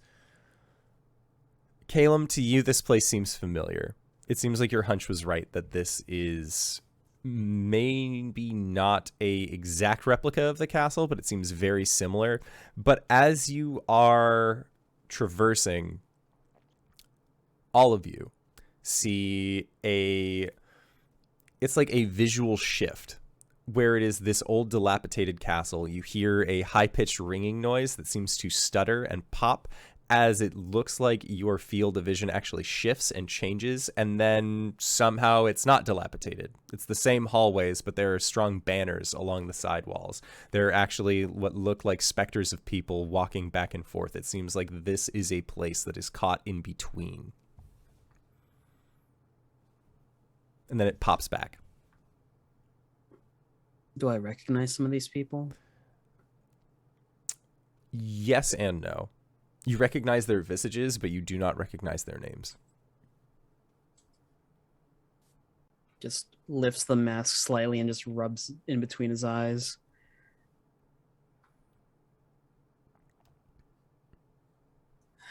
We should keep moving. And Caelum, as you say, we should keep moving. Perched on a far wall behind you, on a higher up section, you see one raven look down and take note of you. This is still part of the skill challenge. So what skill would you like to use here? Oh, I'm up next? Yes. Oh, right. Fuck.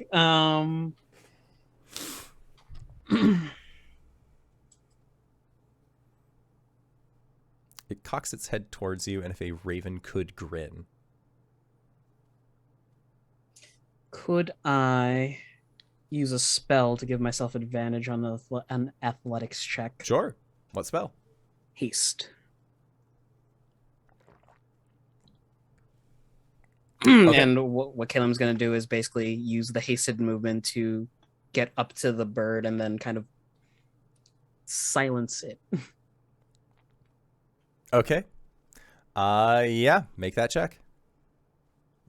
Cast haste. Advantage. That is a 20. Okay, a 20 is a success. So you guys are at 2 successes, no fails. So as you, like, this bird takes notice of you, and as it is about to alight again, you just pop, like, get super fast, real quick, manage to catch up to it. Close your hand around its beak, and it just begins, like, trying to flap and move. But it seems like you have maintained a good hold on it. Or were you just, like, grab it and then just... I was going to grab it, throw the portable hole on the floor, throw it in, and then shut the hole. Okay. Yeah. That is and that's certainly just a thing something that you I'm can going to do. worry about later. Okay. So then next up, Cori. Me. I would like to summon my familiar Okay. and use it to help scout ahead Okay. What skill with is a this? perception check. Okay. You'll have advantage with the assistance of your familiar. Haha. That's a 21. Okay, so with a 21, looking around these hallways, you are looking for stairs or access ways, some other way to get up to where you need to go, all while dodging the view of these ravens. Thankfully, having a small glowing fox who is more spirit than it is corporeal can assist you in a way in that it can just sort of like tuck and hide and get into places that a regular fox would not be able to. Yeah. The way it looks is that, like, Cori just sort of takes a couple of steps forward in like a classic bowling stance. Their ring sort of glows for a second and then, like, just throw a fox out down the hallway, and it just skids across the flooring Okay. till it reaches the end of the hall. Yeah, and as it is reaching the end of the hall, it looks around and then sort of begins to lead you in a direction to try and at least see where there might be a stairwell or some other place that you'd be able to get to. It seems like it is able to do this thing. Next up is going to be Lee, and they are going to offer assistance to Gwen, who's up next. Okay, Caelum has dealt with the bird. Yes, he has dealt with the bird. Okay, we're just gonna try and move down this hallway. Yep, you are at this point. The Cori's familiar is kind of making like a yipping noise to express that it has found a passageway. Okay, and I'm going to use. Why not? I'm going to use athletics to try to get there. in the most flippy-tastic way possible. Okay. Climb on the rock wall if I have to. Sure. Okay. That's a 28. Okay, so at 28, so you get towards where you get towards where the fox is, which is another success. You guys are killing this. Yeah. Yes. So you get to this point and you can see that the fox is yipping at a doorway. When you get to it, though, there is, again, that kind of like graphical error that you're not really accustomed to seeing, but the doorway that is there then shoots up and is actually like on a higher ceiling. And you can still see what looks like the spirits of individuals like walking through this passageway as if they were walking on land, as if they were walking on solid footing. And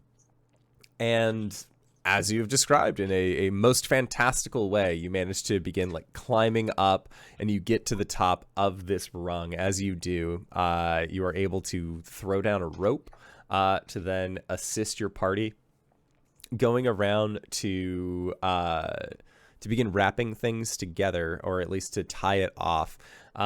You can see that there are a series of hallways up here as well. And as you are looking at them, there is again that kind of graphical shift. And one of these hallways that was quiet where you were before, as it shifts, you can hear like a moaning sound come from it for just a quick second.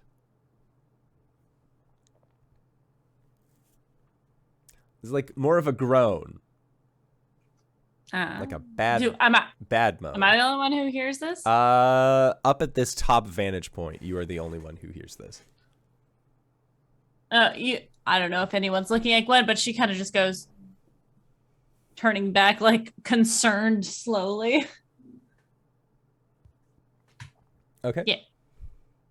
Next up, top of the round, Arjhan.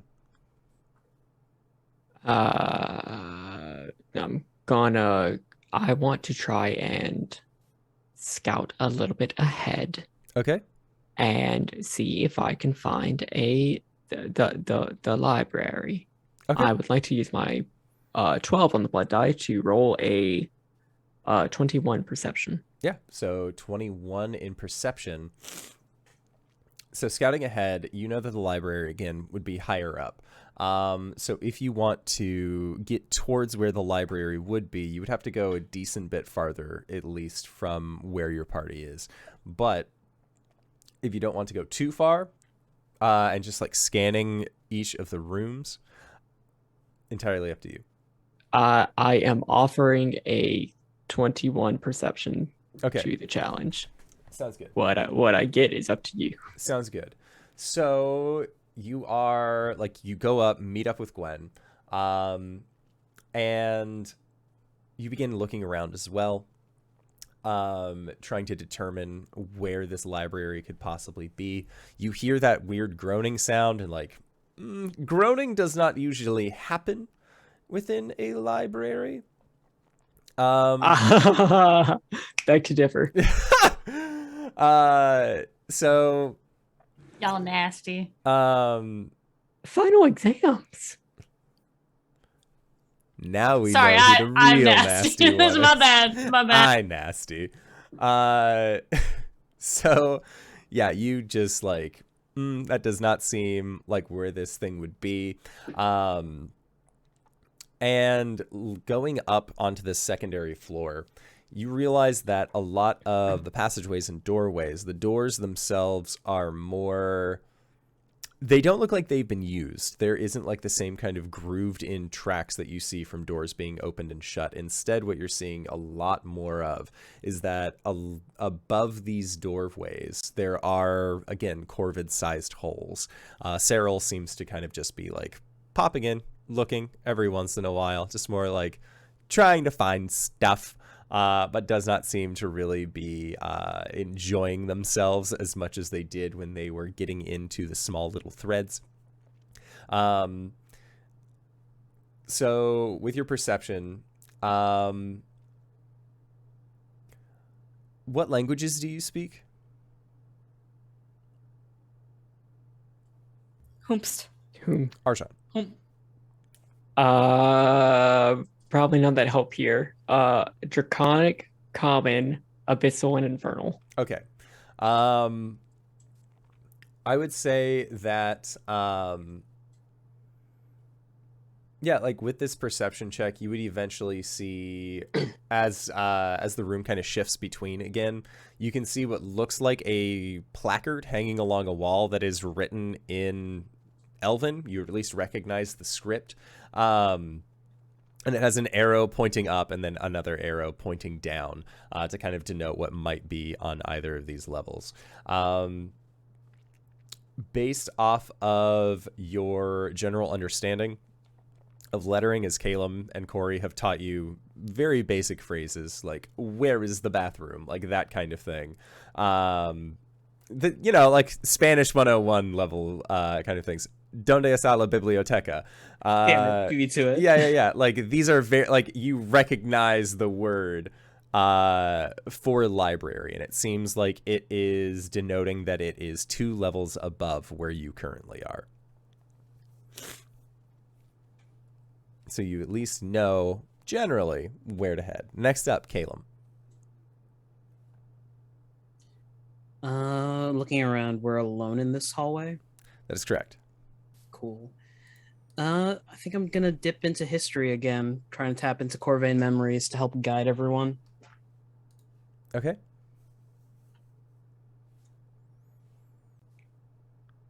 Natural 20 for a 30. Okay.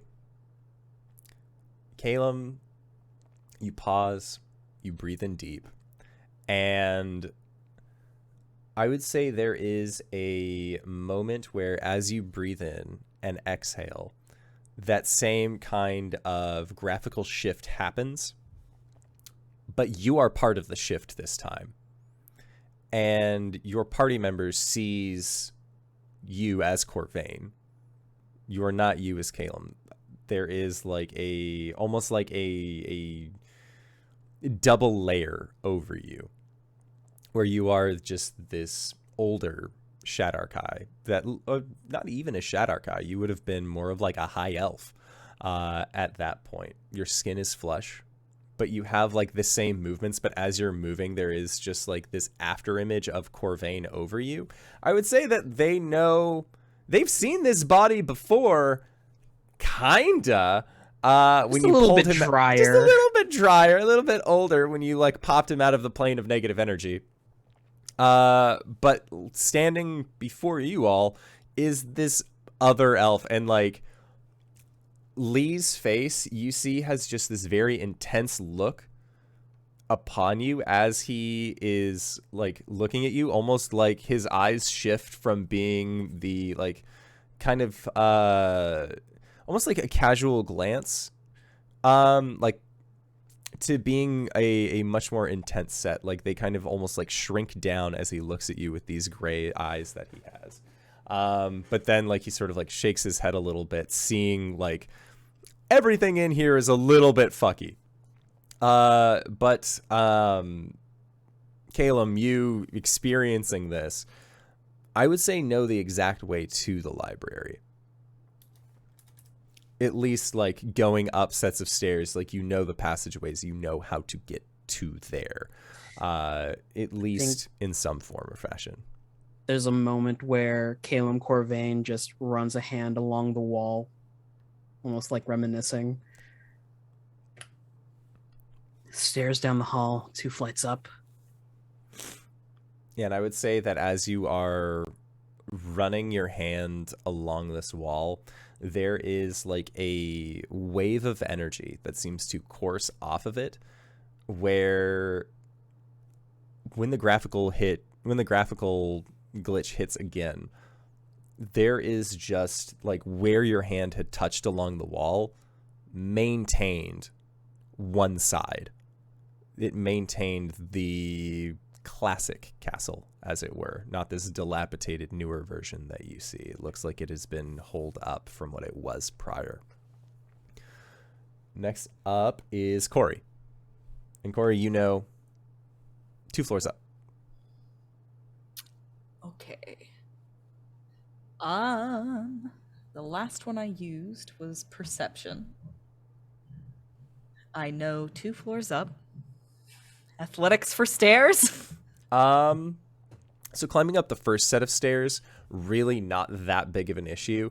But I would say that when you reach the top of these stairs, you can see that perched along the upper rungs, there are sets of ravens here that they seem to be kind of like communicating with each other just through like idle chirps and chatters. And Cyril lets you know that they are curious, that they are speaking, the way that they are communicating with each other is that they have been told to wait. Cyril does not know what for, but it seems like the ravens themselves are waiting for something. And they haven't seen us yet? They have not seen you, thankfully.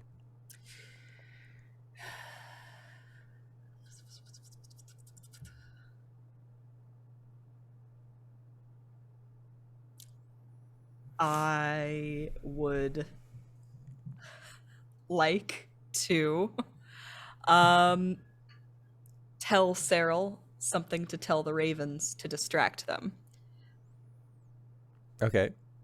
And roll persuasion for that. Sure. What are you having Cyril repeat to them? Good question. The king has donkey ears. A strange thing to say. The queen requests your presence. And you're just having like Cyril like fly up to them and say this? Say it like from the shadows. Okay, yeah. Roll for deception. Okay. That's a 17. A 17.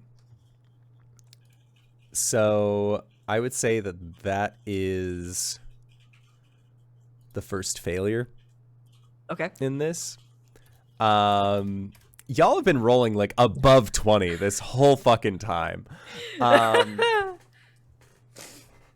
So as Cyril flights up into the darkness and repeats what you have said, it is very hard for Cyril to drop affectation and to drop their own mannerisms, as it were. Cyril, no. And they say, the queen requests your presence. Yours. And the ravens pause and turn towards where Cyril is, who is just like you said to speak to them in their language, right? Right, sure. Whatever would have been convincing. Yeah. Cyril tried to make it as convincing as they possibly could. But these ravens then just like turn towards where Cyril is, and then one of them like hobbles over. And Cyril sort of like hobbles a little bit back. Then one of the ravens, like you hear like a chirp, like a cawing sound to the others. Mm-hmm. And Cyril then flies back down towards you. Mm-hmm. To let you know that it has delivered your message with the most pomp that it possibly could, the most regality. And Thank you, Cyril. this cluster of ravens turns and looks in your direction. Just runs.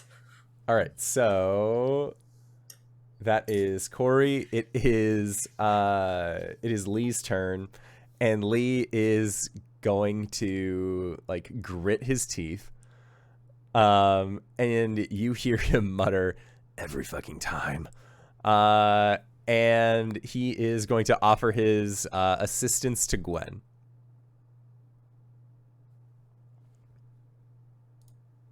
Okay, how many of these ravens are there? They're about 6. And how high up are they?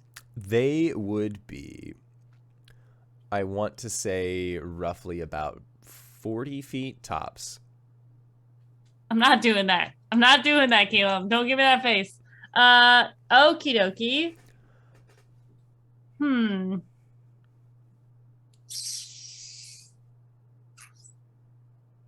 You said 40 feet? That is correct. And seeing where Cyril has like flown off to, magpie coloration is a little different than a raven. Whereas a raven is mostly black, a magpie has like white bits and some nice blue. Cyril may have been noticed on its flight back. Okay. I am going to, with the assistance of my rogue friend, who has attacks as well, try and kill these guys. Okay. With my hand axes that I'm probably never going to get back, huh? I was gonna say, like, Gwen definitely has a ranged option, right? And I realized what your ranged option was. Oh, I'm not doing the Sunforger. I'm not doing that. That was the face I was making. I know that's what the face you were making. I made that mistake in the woods. I'm just going to throw my hand axes at them. Okay. Yeah, and I can action surge to also throw the Sunforger and not explode it, but just for an extra attack. Okay. And that way it'll pop back into my hand. Want to pop back into my hand if I throw it? Yeah. As a if weapon I don't of explode it? returning. Okay. Let me check because I think you have to use a bonus action to return it. Okay. As long as I can do that after. Yeah, that's what it was before. Yeah. So you can use an action to cause the weapon to reappear in your empty hand. Okay. All right, cool. Then I will do that. How many attacks do you want me to make? 3? How many attacks you got? 3. 3? Okay, yeah, make 3 attacks. Okay, 31 on the first one. That'll hit. 17 on the second. That'll hit. 17 on the third. Also hits. Okay. That's 9 damage on the first one. 11 damage on the second one.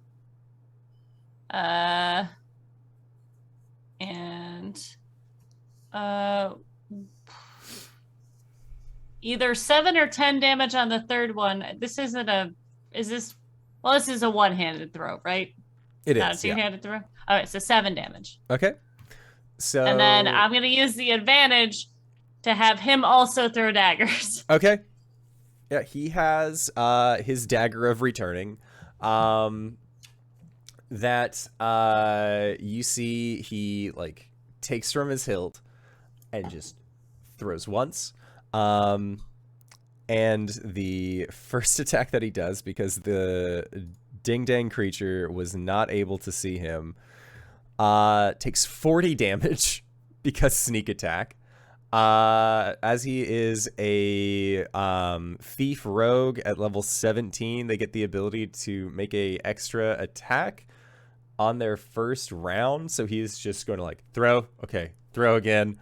So he gets his 2 attacks in. And the second attack is for 39 points of damage. Silent Night kicks off. Does he do splash damage? No. I'm kidding.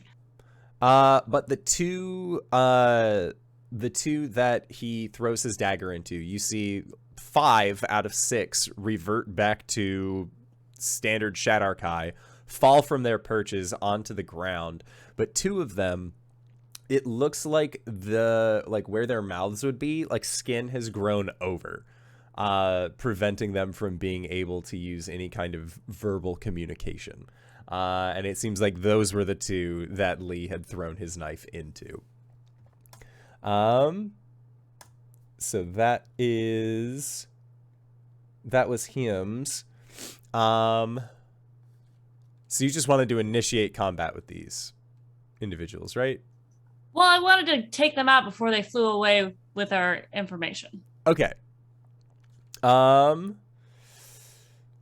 it seems like there is still an opportunity for that to be the case, as many of, again, they have reverted back into regular-ass people, or Shadarkai, rather, and not their Raven forms, all except for one, Arjhan. You are at the top of the initiative.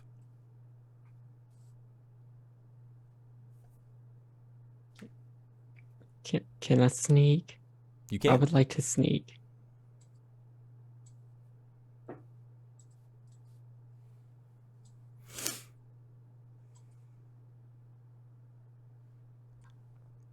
$41. 41. Okay. While Gwen and Lee are causing this distraction because of Cyril, you are able to basically like use this opportunity to kind of get around them. At this point, the Raven that was not injured is kind of like scanning the area, trying to see. It sees the halfling, and it sees the other individual with like cloak on, but it doesn't seem to have followed the rest of your group, and you are able to kind of get behind them to avoid this avoid this encounter. Or because it is a skill challenge and you are the one leading stealth, I would say that like after these attacks have been made, you could easily like direct the party as to where to go to maintain stealth in the hopes that you all remain unseen regardless of the situation at hand. So let's go with that one. Next up, Caelum. Boy, oh boy. I'd like to try a deception check to lead them away from us with using Mage Hand, basically to make a noise somewhere else down the hallway. Okay. Yeah. Make a deception check. Would that be advantage because I'm using the Mage Hand? Or just straight? Just straight.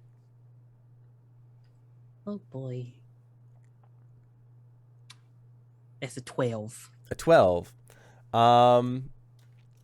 So yeah, as you go, that is a fail. So as you are mage handing and trying to cause this distraction, you don't really like, you know that it's like you can do it down a hall, and you're like trying to find something to like knock over, and you see like a large suit of armor. So as you cast this spell, there is a little bit of a shimmer effect that takes place, and as you go to push into it, you realize that Mage Hand has a capacity of Weight like limit. 5 pounds that it can do. So you're like trying super hard to get it to like cause a clatter, and it's just like, meh, like it can't really like do the effect that you are needing. And Caelum, as you are doing this, you see that this Raven that was uninjured, that was scanning, was a little bit bigger than the others, but it seems to take notice of you. And it tilts its head to the side, and it seems to like, you see it like takes its wing, like hackles up, wings out, and it looks like it is going to it wants to begin a descent towards you, as it seems to have noted you specifically. Next up, Cori. Hello, I'm Cori. I also noticed this fella, this raven that's about to make Caelum's day a bad one. Last thing I did was deception. And the last thing Caelum did was also deception. Oh. So deception is super off the table. Makes my decision easy. Can I use athletics to just slap it out of the air before it gets to Caelum? Yeah, that sounds fun. I just want to like volleyball spike it into the ground. Okay. That's 22. Yeah. We're still on a staircase, right?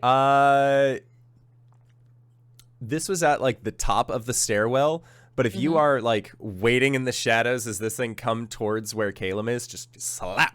Yeah, I just want to slap it down the stairs. Okay.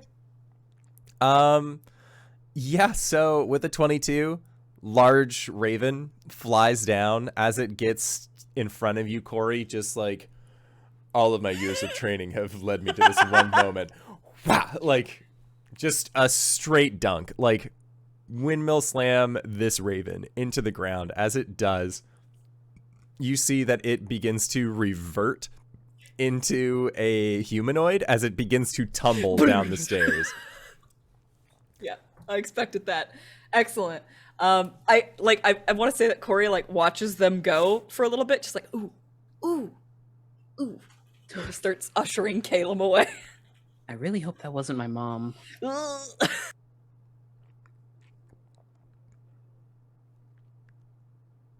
Yep. It is Lee's turn. Lee will be assisting Gwen yet again. Okay, are there any left? There were they had turned, like, reverted back into peoples. Yeah. But, like, as they were looking around and Arjhan had been like, all right, let's chill out, let's stealth for a little bit. Like, they began just sort of, like, trying to talk to each other. And, like, again, like, the two that could not talk are just... like, what do we do here? And they seem rightly confused in this moment. Yes, Arjhan. Oh. Perfectly Techno, something- thank you for the raid. Hi guys. Thank you for I'm following about to Perfectly do something Techno. stupid. I thought you were gonna whisper something to me, Connor. Ooh. Ooh. Okay, Gwen has one mode and it's go. She is going to do I see my hand axes anywhere? You do see them on the ground near where the people that you threw them at are. Okay, I would like to use not stealth. I would like to use athletics since I haven't done it yet. I haven't done it again. Just did athletics. Fuck. I would like to use. I can't attack again, can I? Hold on.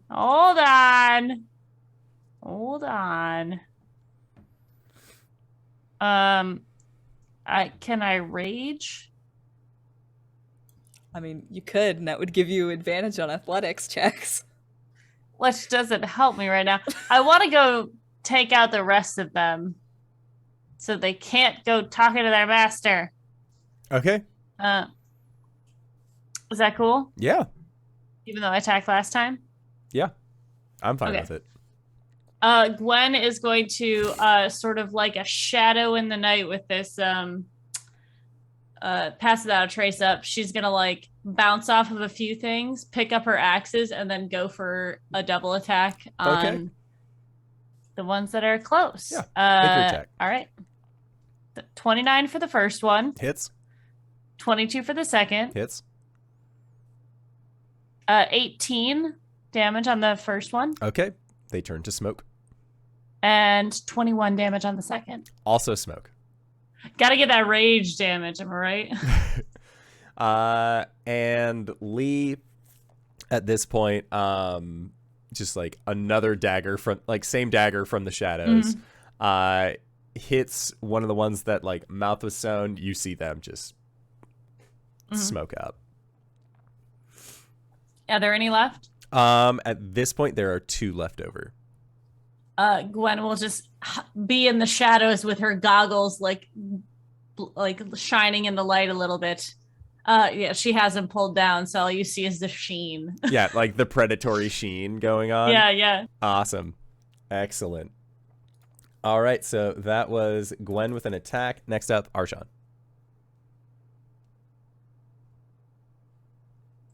Oh dear. Yeah, you just watched Cori, like, from the shadows, like, dunk a bird down a stairwell, who you then saw, like, fall down said stairwell after being dunked. And then Gwen is like, what is stealth? And just started axing people. I am stealth. I am a shadow. Do I feel like the situation is about to... The situation that involves a whole bunch of dead birds and possibly killing multiples of them with so many stones, it's escalating? Or do I think that if we go ahead and find a destination quickly, we may be able to resolve this without everything crashing down on us? You think that if you got to where you needed to go, that with the 2 that remain, they would potentially follow you. There is also the one that got dunked, but they got dunked before they really saw where you guys were. They had heard Cyril, but that was about as far as they had gone. They had also spotted Caelum, and again, doesn't really seem like that was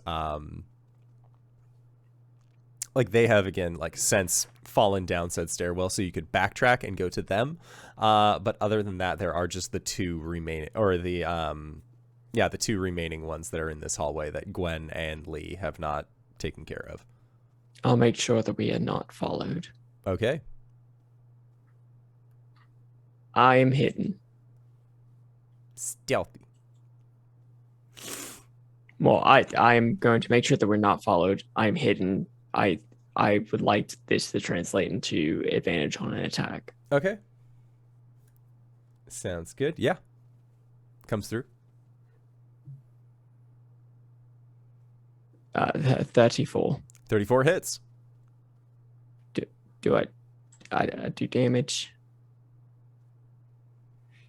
12. Okay. 12 with the damage that they had taken previously is enough that you just see them turn into black smoke. Is that it? There's 1 left. Do I get a second attack? Yeah. Gwen took several attacks. I'd say you're fine. 32. Okay. Also hits. 15. Okay. 15. Same thing. More black smoke. And there's no one else on this level. If there was a time to move, now would be the time. Can we stop playing with the birds? Fine. Caelum, it is your go. Yep. I guess it's either... As we move along, just a perception check to keep things legitimate, make sure there are no other birds as we move forward. Mm-hmm. You said perception? Yes. Okay. 19. 19 is a success. That is also the last success that you all needed, getting 8 successes on this skill challenge. So,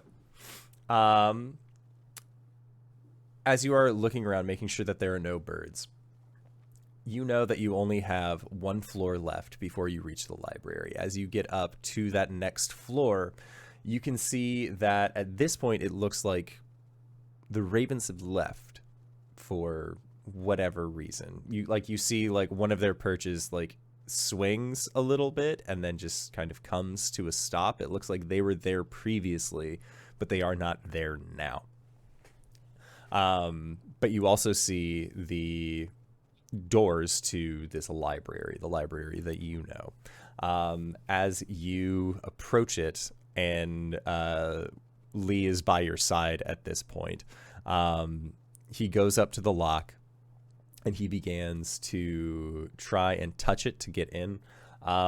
As he does and begins investigating, Caelum? Just a hand shoots next to his.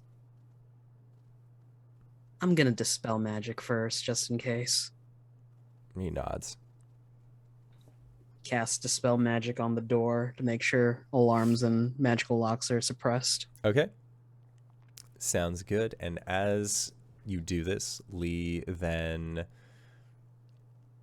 begins to attempt to try and find a place where a lockpick would be, but he does not seem able to do so. It seems almost like while this door, this fantastically made door, is set here, there doesn't seem to be any lock. There doesn't seem to be any kind of method of getting in. But Caelum, you extend your hand out, and as you do, and you touch it against the wood begins to warp and mold away from where your hand is, seeming to recognize you. And as it does, it creates a passageway. And inside of this room that it opens up to, the four of you, including Lee, see shelves and shelves and shelves that are in disarray, covered in a numerous number of trinkets.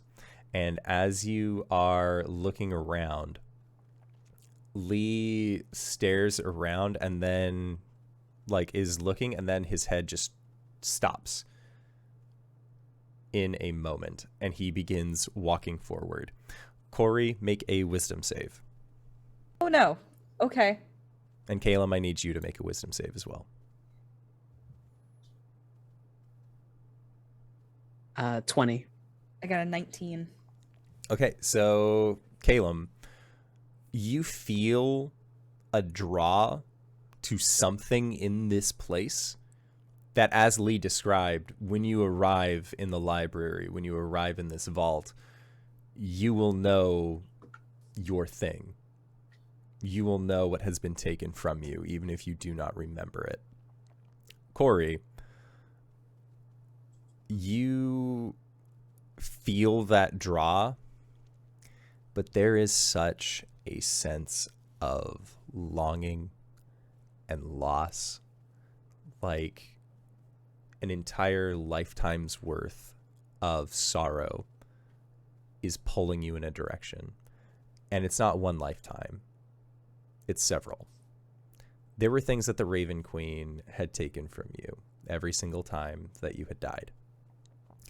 In this place, in this library, this vault, you know that these things exist, and you cannot help but want to try and find them.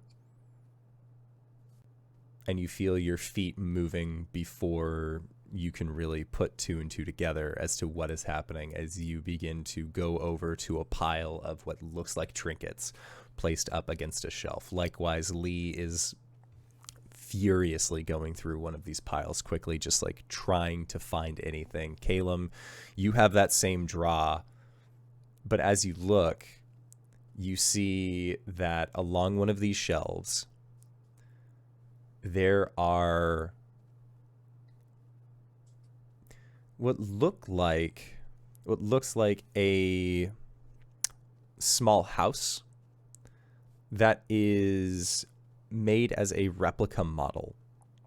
And as you get closer, you can see that this small house, looking through the windows, inside is lined with bookshelves.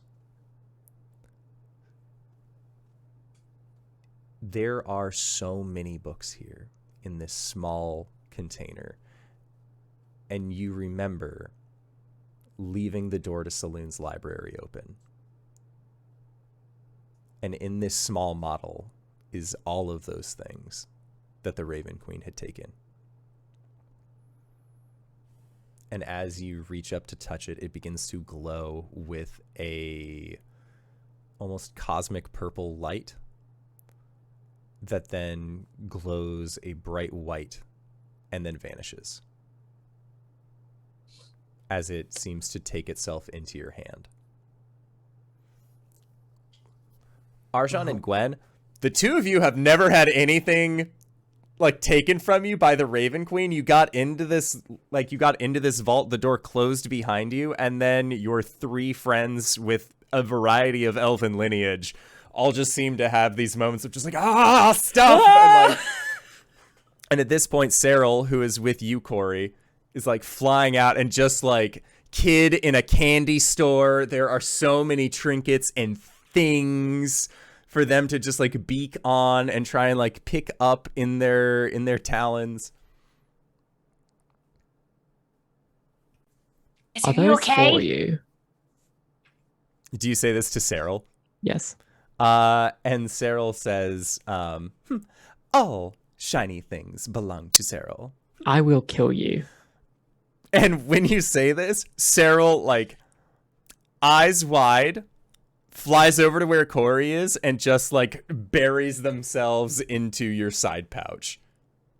Just nope, I know what that means. There is no ifs, ands, or buts. They are just they're gonna mind their own. I feel like Cori hardly notices as they're just digging through trinket after trinket, trying to find which one is them. Cori, one of the things that you find is what looks like a wood carving of a small bird. And when you hold it in your hands, the bird begins to glow, and then it seems to disperse and then reabsorb itself. And you can finally remember the song that your dad had put inside of that mechanical bird so long ago. One of the first things that the Raven Queen had taken from you. And you realize this place is full of memories just like that. Whether small or large, this entire library, this entire vault is filled with these things. I think Cori just like stops like this fevered search for just a moment and like turns around and like looks at the vastness of this stolen treasure hoard. You all had seen the fortress from the outside. This room, architecturally, does not make sense for the vastness that it is inside of the castle. It is much larger, much grander than it has any right to be in a physical, spatial sense.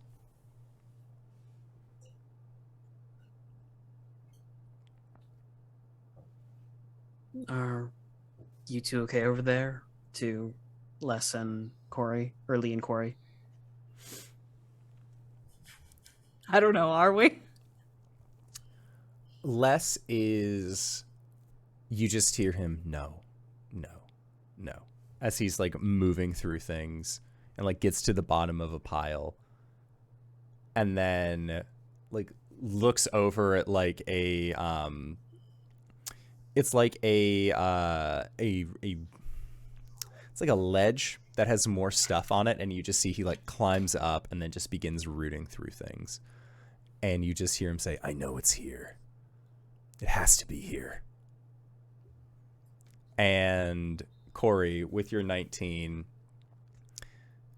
you are fine.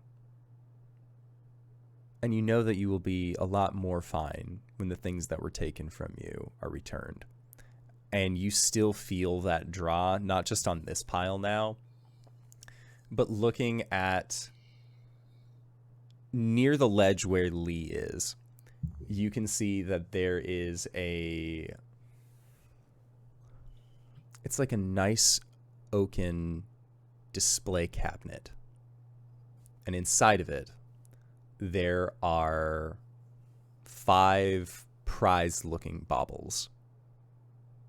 There is what looks like a lute. There is what looks like... Hold on, I had it. Is Cori compelled to continue to search? You get the feeling like things will feel right again in a way that they have not for a long time if you continue to search. Sure, that's what it feels like. As far as a compulsion with the wisdom save failure that you had, your feet are moving on their own towards these things. Gotcha. Okay. So Caelum asks if they're okay, and Cori just pushes past him.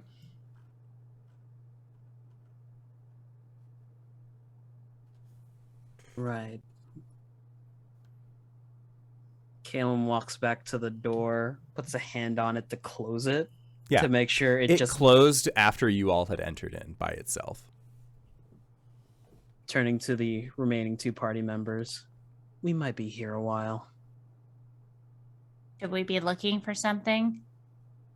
For the time being, these are things that the Raven Queen has taken from people. I don't think she's taken anything from you two, right? No? For Lee and Coriander, it might be a while till they find what they need. Is there something we could do to help, like magic? Don't particularly know what kind of shape that these memories have taken. I think by the time... Sorry. You would have a good idea. Well, Lee, what are you looking for? And when you say that, Lee is like arms deep in a pile and then eventually pulls something out. And it looks like one of those skull bunnies that you had seen in the woods, but it looks almost like a puppet. Like each of the arms is articulated as small pieces of wood that seem to function and move on their own, or at least would be able to move and function on their own. It is not alive. It is not a living thing. And Lee says, and when you say, did you find what you're looking for? He finally says with a exasperated breath, yes, I think so.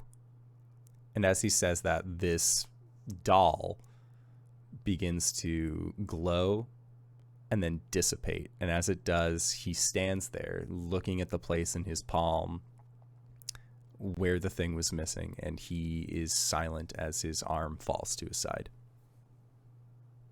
You okay? Are you into rest?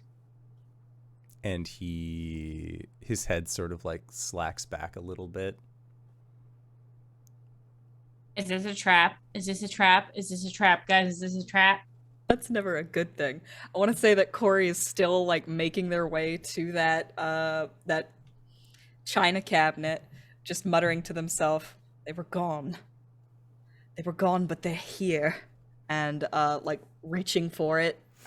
Okay. His head snaps back, which is never a good thing. It is, his head like doesn't like snap back, but his head kind of falls back and you see his shoulders moving up and down as he begins to take slightly more ragged breaths. And he turns around and you see that there are tears coming from his eyes. Oh, he's just sad. Oh, thank God. Oh, that wasn't maniacal laughter about to erupt from him. Gwen walks over. I just remembered I'm evil! Gwen walks over and sort of stands next to him and places her hand on his thigh. The back. Not necessarily. This is a comforting way. She doesn't have a lot of reach here, okay? Mm-hmm. And he just looks down towards you and says, "If I ever see her, I'm going to kill her."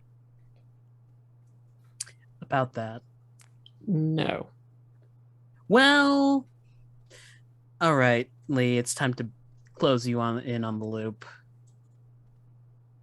Hold on. Before we do that, you want to talk about it, bud?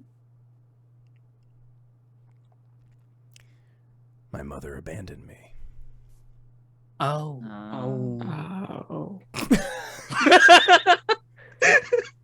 Oh no, we can't have you killing the raven. Oh, your mom. Oh, that's fine. Kill her all you fucking want, man. Like that's a you thing. That's not an us thing. There's a smashing sound as Cori like smashes open this armoire. It's a pull, Cori. Cori, as you go to smash open the armoire, let me see here. There is... Does a 21 hit you? What? Huh? You were so happy. Oh God! Yes, it does. So your hand reaches out to touch the armoire, and as you go to make contact with it, there is a bend that seems to happen with the glass. And as you try and pull your hand back, it does not retract from this structure. As you see the top of this armoire that has like the bend to it, the top part seems to stretch open as you see rows of teeth. And two little blips open. It's been 3 years and you're finally throwing a mimic at us! Yes, as it seems like this mimic is As the mimic is bearing down on them, Cori just gives a grim smile like, you couldn't have made it that easy, could you, you old bird? And Cori, as you say this, the rest of you that are down amongst all of these trinkets and all of these treasures begin to hear movement among them as several of these piles begin to rise and shift. And it seems as if not all of these piles are actually treasure. Or if they are, the treasure might be alive. And that's where we're going to call it for tonight's session. So, thank you to everybody who decided to stop on by and join us as we made it into the Raven Queen's library. I'm sure that this is going to be totally fine, awesome next week. I mean, who knows? Things might go by pretty quickly. They might go by poorly. Either way, I mean, we're gearing up to be right at the Raven Queen's doorstep. So that's going to be fun. But I always have fun whenever these folk are on the channel. Hey, RJ, where can we find you? What do you do?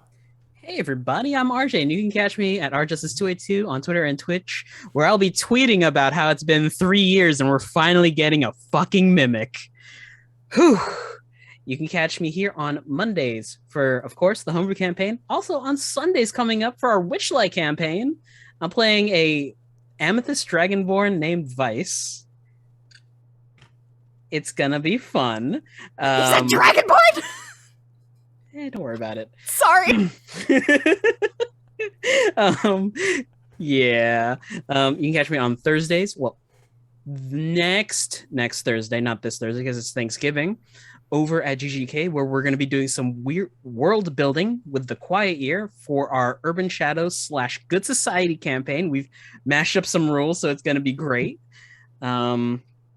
Also, next Wednesday is our makeup game for Star Power, which is our JoJo Bizarre Adventure themed game, over also on GGK, followed by Sunday morning over at the Hype Goblins channel. That's me, DanaeKeener.com. Hi, everybody. I'm LBHackEmUp. You can find me at LBHackEmUp on the Twitters and the Twitches, where I stream usually every Tuesday, Thursday, Friday, and Sunday. Unfortunately, this week with the holidays and picking up extra shifts because of the holidays, I won't be streaming tomorrow afternoon, but I will be live on GGK. We're going to be doing Monster Prom with a couple people, including Danae and Tyler and our friend David over at GGK. And then I won't be live again until Sunday evening with our masks campaign. I'm going to be live on Friday. I lied to you. It was all a deception. I'll be live Friday evening. I'm not sure what I'm going to do yet. Maybe some Dead by Daylight. I'll probably have some guests on because I don't like to stream by myself on Fridays. That makes me sad. But anyways, catch me there and all the fun stuff. Schedule should be back to normal next week, but that's it for me. DanaeKeener.com. Hi, I'm Cyber. You can find me on Twitter and Twitch at Cyberwolf1201. I stream. In fact, big stream of the year is coming up. My annual I donate a bunch of money to charity, and you can also do that, and my company will match it. So yeah, we will be playing Skyrim, the extra fucking special edition with all the paid mods.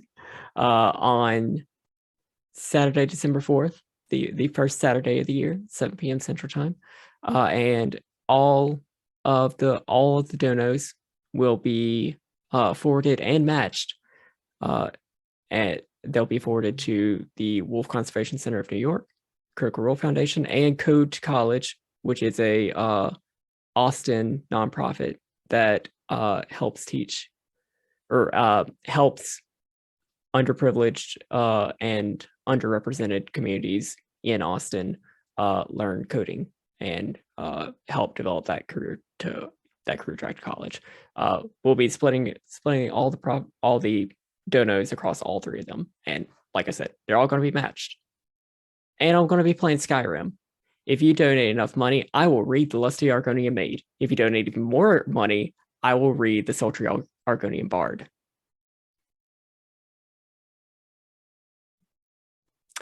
But for RPG stuff, I'm here.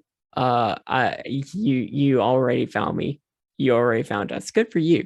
I'm also uploading the campaign diaries for whenever I actually run my home game of Isocross Rime with the Ancient Magisters, which is mostly Rime with the Frost Maiden, but in, Critical Role Land. I didn't have one this week. Probably won't have one next week because, holiday schedules. DanaeKeener.com. And speaking of DanaeKeener.com, hi everybody, I'm Danae Keener. You can find me at DanaeKeener.com. You can also find me at Danae Keener on Twitter. I've got a pinned tweet there that has all of the things that I'm up to, so you can go and check that out. And I have, in fact, updated it to show that, Sundays is Witchlight now. I'm going to be playing as a really grumpy tiefling. It's great. He's wearing butterfly wings. It's the uniform. DanaeKeener.com.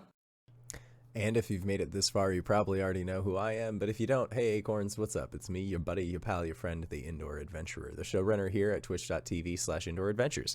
We do shows like this on Monday and Thursday at 5:30 p.m. Pacific Standard Time, as well as on Sundays at 7 o'clock p.m. Pacific Standard Time. If this is your first time joining us, you can go to youtube.com/Indoor Adventures to check up on all of the VODs of each of the games that we have played up until this point, or you can go towards where anywhere audiocasts are made available for free. You can find us there under the same moniker. But speaking of things that are being made available for free, we are going to be going into our Patreon-supported after show called Nights in the Courtyard, where we answer questions not only from the community, but also from each other. So if you have any questions for myself or any of these other fine folk, feel free to join us on our Discord. You can find the link in the Twitch chat to the side or in the description of this video or audiocast down below, and then post them in our questions for the courts chat. We'll do our best to respond in kind. Again, all of that is for free on Patreon, but if you want to donate to our show, I will not stop you. It's a good time. I recommend checking it out. But for now, we are going to be heading off to that there after show. So once again, I would like to say thank you to everybody who decided to stop by and join us for this wonderful game of D&D. Thank you to these players for putting up with my bullshit once again this week. And we'll see all of you guys next time. All right, everybody. Bye-bye.